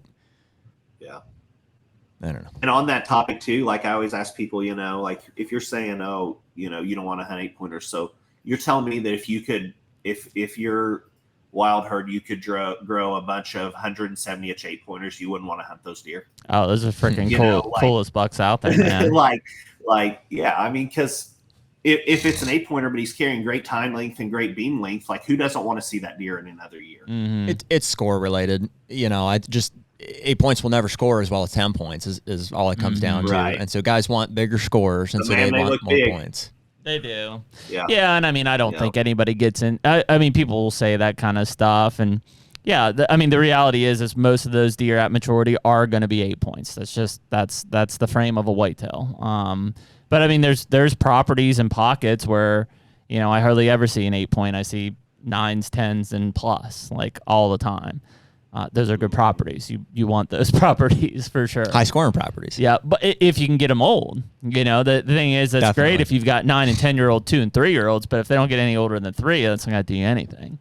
So it's like there's always a trade-off. There are a few properties out there that are hidden gems where you've got the genes and the expression to show 10 plus points, and you get them to age. And I mean that's where people are killing 180 to 200-inch deer. Consistently, at least, not like the rare one-offs, like consistently killing big deer. Mm-hmm. But those properties are not everywhere, and it's mainly because of the age. That's interesting take. Yeah. Nope. Sorry. Go ahead. No, I was just gonna say it's mainly because of the age more than the nutrition. I think, like there's pockets in Pennsylvania that I've seen guys killing 1-year-old 10 points, like crazy, but those deer don't ever get older than 2 or 3. Well, I've probably not given nutrition enough credit in the past, because I so rarely am in a situation where I can see it through to fruition. Like, the deer get killed. Right. They don't live that long. But, you talk to some guys that have that kind of access, your Juries, your Lukowskis, certainly the high fence guys have ultimate control, but that nutrition is undoubtedly plays a massive role. Big role. But you have to have the age and the genetics too. If you're looking for score, those are the other two big factors. But Well, let's get off that here a little bit, Brian. Back to kind of the competition side of things. Are you going to be competing? I can't. No. So owners and direct employees, it's written in our rules that we can't. But like conflict of interest. Yeah. Yeah. But like my 12-year-old son, we did change our rules this year. It's something we're pretty excited about. Like it's been a big thing, man, from grandparents to fathers and mothers, whoever, wanting to be able to do this with their kids. So we changed our rules this year where we recognize like any legal hunter, so if you're a legal youth hunter in your state, that they can be a part of it. And I think that's going to be a really fun element to add. We're going to do some extra stuff for the kids. What Quest is not here saying on this podcast is like, we're encouraging kids that the only way to hunt is to go out and kill giant deer. We're just saying, hey, we want to give kids another reason to get into hunting, and for a lot of kids, they may go out and kill just whatever, their first buck, and it'll be really cool for them to just get to see it on our leaderboard. Yeah, awesome. So you're saying kids is a new ad for this year, allowing for youth hunters? Yeah, used to a 16 and up, but now we're allowing youth hunters. Interesting. Yeah. What was the thought with excluding that group prior? I think fear that their dads would turn in their tags. Yeah. I mean, that's obviously. I mean, and right, that's a whole other topic that happens. But I think in the beginning we just didn't want to send the message that like we were trying to make hunting a competition for kids. Mm-hmm. Again, we want to give them another reason to do it. Well, I'll give you some validation on it. Dude, I don't feel like any guilt about being a part of it, or I mean, it doesn't seem like it's making a competition out of anything. It's a community more than anything, and I think we probably really need that. In fact, this is probably a really good time for Quest because we've seen, as the big traditional, I mean, ATA was the biggest one, like the industry show that everybody would look to and say that was like the time that we all got together and stuff. As that's kind of failed to adapt, frankly, and participation has dwindled because of that. I think that some of these smaller shows, communities, things that are, the Mobile Hunter Road shows, the TAC events, your Quest operation, like it's really, I think we've seen a lot of engagement on this here recently. It's fun. It's just it's showing that the hunting industry is not dead or dying at all. It's like we just didn't have a place to come together. Yeah, people are yearning for it. They just there aren't organized events for like those groups of dedicated people to get to. Like I think the three that you named there are great examples of that. Yeah, and the fact that you're having that live event in February, is probably huge. It's like you can get on board with it. It's like this online whatever competition registry thing. But the fact that you guys actually get together, physically, even just one time a year to have a big banquet, I think is huge. I'm really excited about that. Yeah, I'm excited for you guys to see it, and man, it's a cool thing. I mean, dude, I've met so many people at that event that I've shared hunting camp with that I wouldn't have known prior, and we see that all the time where guys from different states meet each other and end up hunting together down the road, trading a deer for a deer or whatever it may be, a hunt for a hunt. Yeah. So yeah, it's a cool element. Did I hear something about like, I know we're going, are we involved in the? We're going to do like a live pod or something down there, figure out how to MC something. No, we haven't figured it out yet. Mm-mm. Okay. Yeah, but we'll be there. That'd be fun. Yeah, we'll be there. It'll be a good time. And it's a 3-day event. It starts on a Thursday because, again, like what we're battling is a time clock, and we've got all these lie detector tests to administer. So we start checking deer in on a Thursday, and then on Friday we're doing an event this year, like with shed season. We're doing like a whole shed event. And then on Friday night we have a film fest. It's similar to the one Badlands puts on at ATA. Yeah. And it's people who hunted in the Quest tournament all year and kind of telling their stories. And then we do a fan vote and give away prizes. And we follow that up with a concert that night. And then Saturday night's the big event. And another cool thing about our event is when people come in and get their deer score, they don't know what their deer officially scores till we call them up on stage. So you're seeing those reactions in real time. People are finding out what their deer scored, where they finished, all that. So it's a cool element. Let's have Nick film our lie detector test. Yeah. That's super fun. I'm really excited for it. It's a polygraph, right? Is what it is. Mm-hmm. Yeah. It's a lie detector. It's a voice. Oh, voice one. Oh, it just like detects if you're trembling or not? No. Yeah. No. It's like a philosopher. Have you ever taken a polygraph? I took one. I don't think so. I took one for a bodybuilding competition. Did you? Yeah, beforehand they want to see if you're like roiding. Exactly. Yeah. I pass. Cool, man. Well, so cool thing is Brian and Quest have been awesome enough. Anyone listening to our podcast can use HUNTR 15 when they sign up, and so they'll get 15% discount on their signups. On the entry fees? On the entries, Oh, wow. Cool. So that'll be a big one for anybody listening to this. And we're signing up for three states? Ohio, Illinois, and Iowa. And probably not Kentucky, right? Because yeah, probably we're not. on the fence. Yeah. It's a drought. I like our chances, dude. Yeah. We got, I mean, that's three banger states. 3 good states. We'll put and we can upgrade one in Illinois. We'll put the year on the board for sure. I'm going to come out and say this right now. I'm feeling pretty good. Like overall. I think it's a $3 year. For $3 year. For me, I'm feeling a $3 year. That's Bucky. Mm-hmm.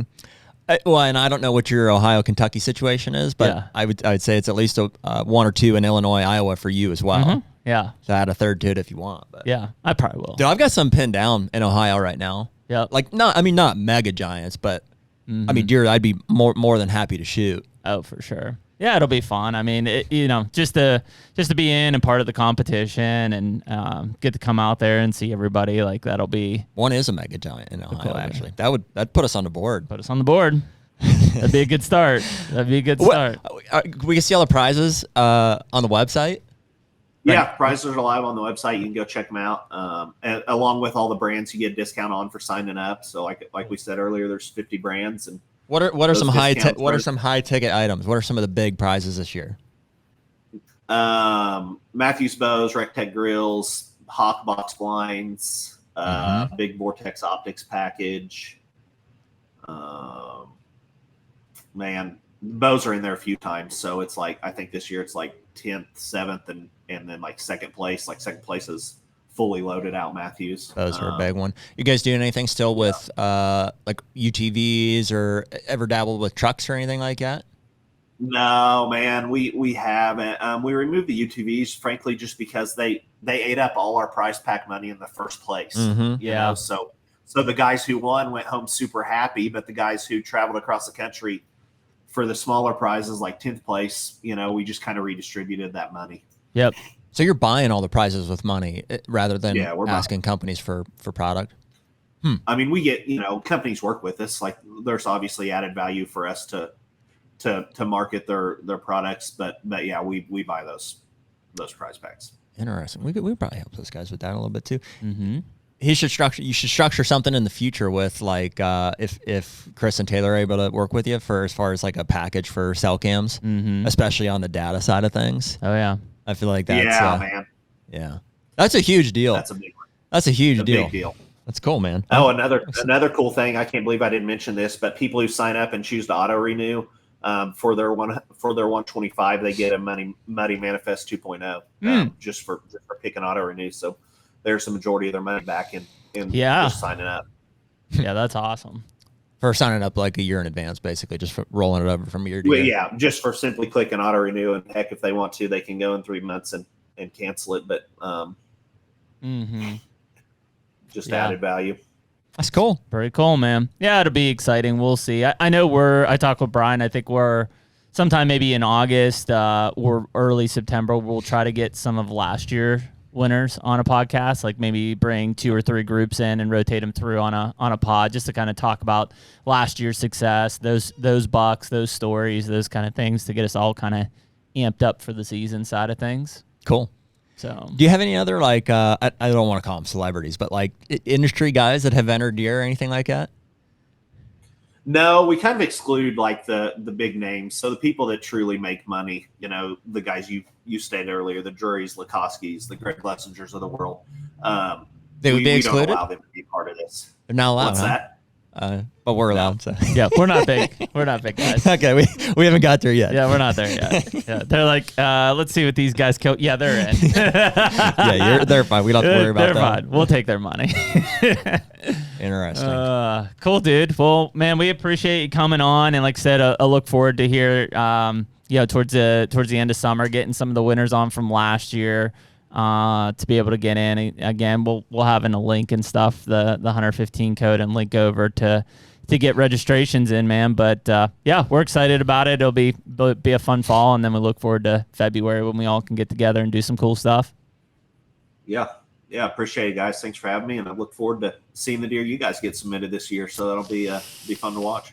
Heck yeah! So did we were pretty clear about how to sign up, how to go through all that? We'll put a link in the description if anybody wants to just go to the over. website. They can use HUNTR 15, get 15% off their sign up. That's pretty cool. Yep. So get a teammate and sign up. Yep. Be good to go. Sweet. Cool, man. Well, we appreciate it, buddy, and thanks for dropping in this morning. Yeah. Hey, thanks, fellas. All right, dude. Stick around after we let you go here. Yep. Later.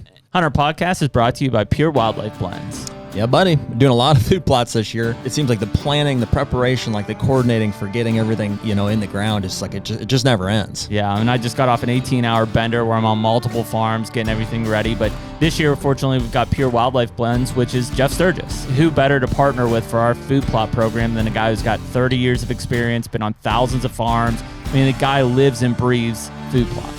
Yeah, and so the blends themselves are all handpicked by Jeff, and it's like, man, we've had a lot of conversations with him over the years, and he's been pretty influential in how we set up farms and stuff. And frankly, the product, it's in the name, it's Pure Wildlife Blend. So a lot of these other seeds that you see that are blue and orange and all these things, it's because they're coated with lime and they're dyed, and it's marketing at the end of the day. So we have a lot of confidence in the seeds that Jeff has chose, and that's what we're going to be planting this year. And so right now, you can use code HUNTR10 for 10% off anything on the website. So if you're looking for switch, clover, brassica, or Jeff's favorite, layer in the rye. Layer in the rye. Yep. Check out purewildlifeblends.com. And awesome. Yeah, very cool. Yeah, it'll be exciting. I think I've been in the tournament before. I didn't kill anything, I don't think. With you? I think you signed me up too. Yep. And then I think Scott and I actually were signed up in Pennsylvania. Which I probably didn't kill anything, or I did, and I forgot about the 24-hour thing. I can't remember. There's been several years. There's been many years where I haven't killed anything. It happens. I mean, it definitely happens because we're looking for the buck, not just a buck. Type of thing. It hasn't happened recently. It very well could. I mean, Mm-hmm. you'll have those years and stuff. But it's a time commitment thing too. The more time availability you have, the better chance you got to kill one, for sure. Flexibility and availability. Well, you also get better at it. Mm-hmm. You undeniably, you definitely do. Mm-hmm.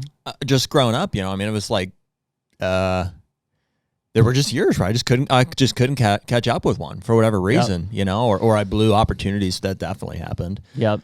But then at a certain point, you start figuring out how to kill them. Sure. And not like I've got it figured out. I mean, No. there's always more to learn, but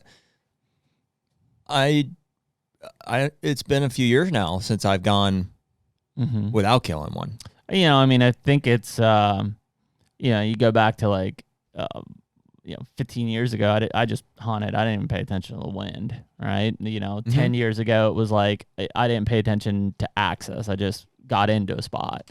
5 years ago, it was like we weren't as good a hunter. I hunted when I had availability to hunt. Now it's like, there was a period that I was doing it the best, but I didn't like it. I was killing deer. I killed that deer, killed multiple bucks, but I was sitting on the sidelines for 3 weeks and then hunting a day and killing my deer. And I don't know. I mean, it was great, but I didn't like that style, which is probably why now I have more states to hunt. You didn't have enough options. That's what it was. Yeah. Yeah. So it was 3 weeks into the season, it's I hadn't hunted yet, but then the day I hunt, I kill a big buck and it's there it is. But I love hunting too much to just sit on the sidelines, right? You need more options. Yeah, I'll never do that. I'll never just A lot of guys do that. But you don't want to blow an opportunity. So, I mean, that's the argument for options. It's So, it's places to go burn hunts, basically. It's a cool thing. I like it. I think it'll be fun. It'll be interesting to see those bucks piling up on the leaderboard and stuff. And, eventually seeing some of these probably mega giants in person out there in Springfield in February. I think he helped resolve a little intimidation I had to be a part of a competition. It's sure, everybody's probably a little self-conscious about their hunting ability or just the deer that they have access to hunt to begin with. And I think if you can look at it differently, like more like a community than like a tournament, I can be on board with that. You know, I think it'd be fun, like you said, to watch the leaderboards pile up. I want to believe that guys from different states would reach out to each other and like have some healthy camaraderie and stuff. Yeah. Well, and I mean, I think if you're grounded in the way that you hunt, like realistically, you're probably not gonna win. Like there are guys who are gonna kill 2 180s or 2 190s, and it's like, unless you're one of those guys that's watching them right now or know that they exist right now, odds of 2 190s popping up for you and your partner in an area that you didn't know existed aren't real good. Right. But I mean, just to be, doesn't really matter though. It's not really the point. That's not the point, right? It's just to be part of that group again, to just be hanging out and shooting the shit about stories and stuff like that. And you know, I think I love that he's got the youth category or youth opportunity in there. I love that he's got the public land acknowledgements in there. I love the lie detector thing. I think that's cool as shit. Yep. But yeah, it'll be fun. Shed season part of it, right? Like I think all of that stuff is really cool when you get into that aspect. And it's a community of guys. Like, sure, at the end of the day, we're looking at score of these bucks that you're killing, but it's every one of those guys is just ate up with it. You know, and you're going to put them all in the same boiler pot, basically, and just say, you know, welcome. Like, here we all are. It is pretty wild. I mean, to think about, everybody, I think, craves that, you know, wanting to share the experience with either one person, a small group of people. Like, that's the reason you call somebody as soon as it happens. Like, you know, we call each other, I think, most often. And then you want to bring it back and show, like, you know, your guys that are in camp and stuff. And, like, eventually people post it to social media. You're looking for some sort of affirmation, or you just want your family to see it, or, you know, whatever, friends and stuff. But this is going to be a really cool, I think, opportunity for guys that you may not know personally, but that have taken the steps to go, like, to be a part of this community, the same ones that you have. So to be able to go right at the end of the season and share that with a bunch of guys and probably, you know, get patted on the back or just be like, oh, just to be able to swap stories and stuff is probably going to be, that'll be fun. Pretty awesome. Yeah, that'll be fun. Well, and again, it's just, you know, that side of hunting is just constantly dwindling and or being replaced by social media, which isn't the same. And so, you know, to have that sense of atmosphere, that's why when we talk about TAC or we talk about Mobile Hunter Roadshow, it's that community engagement is what is so fun.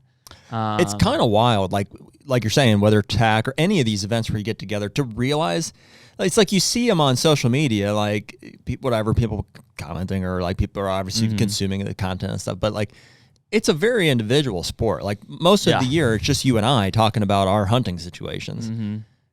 But then to go to an event like that and realize that there's like all these other guys and gals, you know, that care about it as much as you do, you're like, it's kind of weird. Like, it's crazy. Like, I thought I was, you know, almost felt on an island there for a bit. Yeah, pretty wild. It's like, oh, you do that too? That's all you think about? It's all you think about? Like, if you realize how much it consumes your life and to realize there's other people that feel that way about it, it's kind of wild. Yeah. Yeah, pretty cool. So, anyways, if you're listening to this, you'll be able to use that HUNTR15 code, sign up. Hope you guys do that and come see us in next February when we're out there hanging out. But we appreciate Brian Austin from Quest Hunt Code dropping in on episode 191, and we'll catch y'all next week. Later. Take me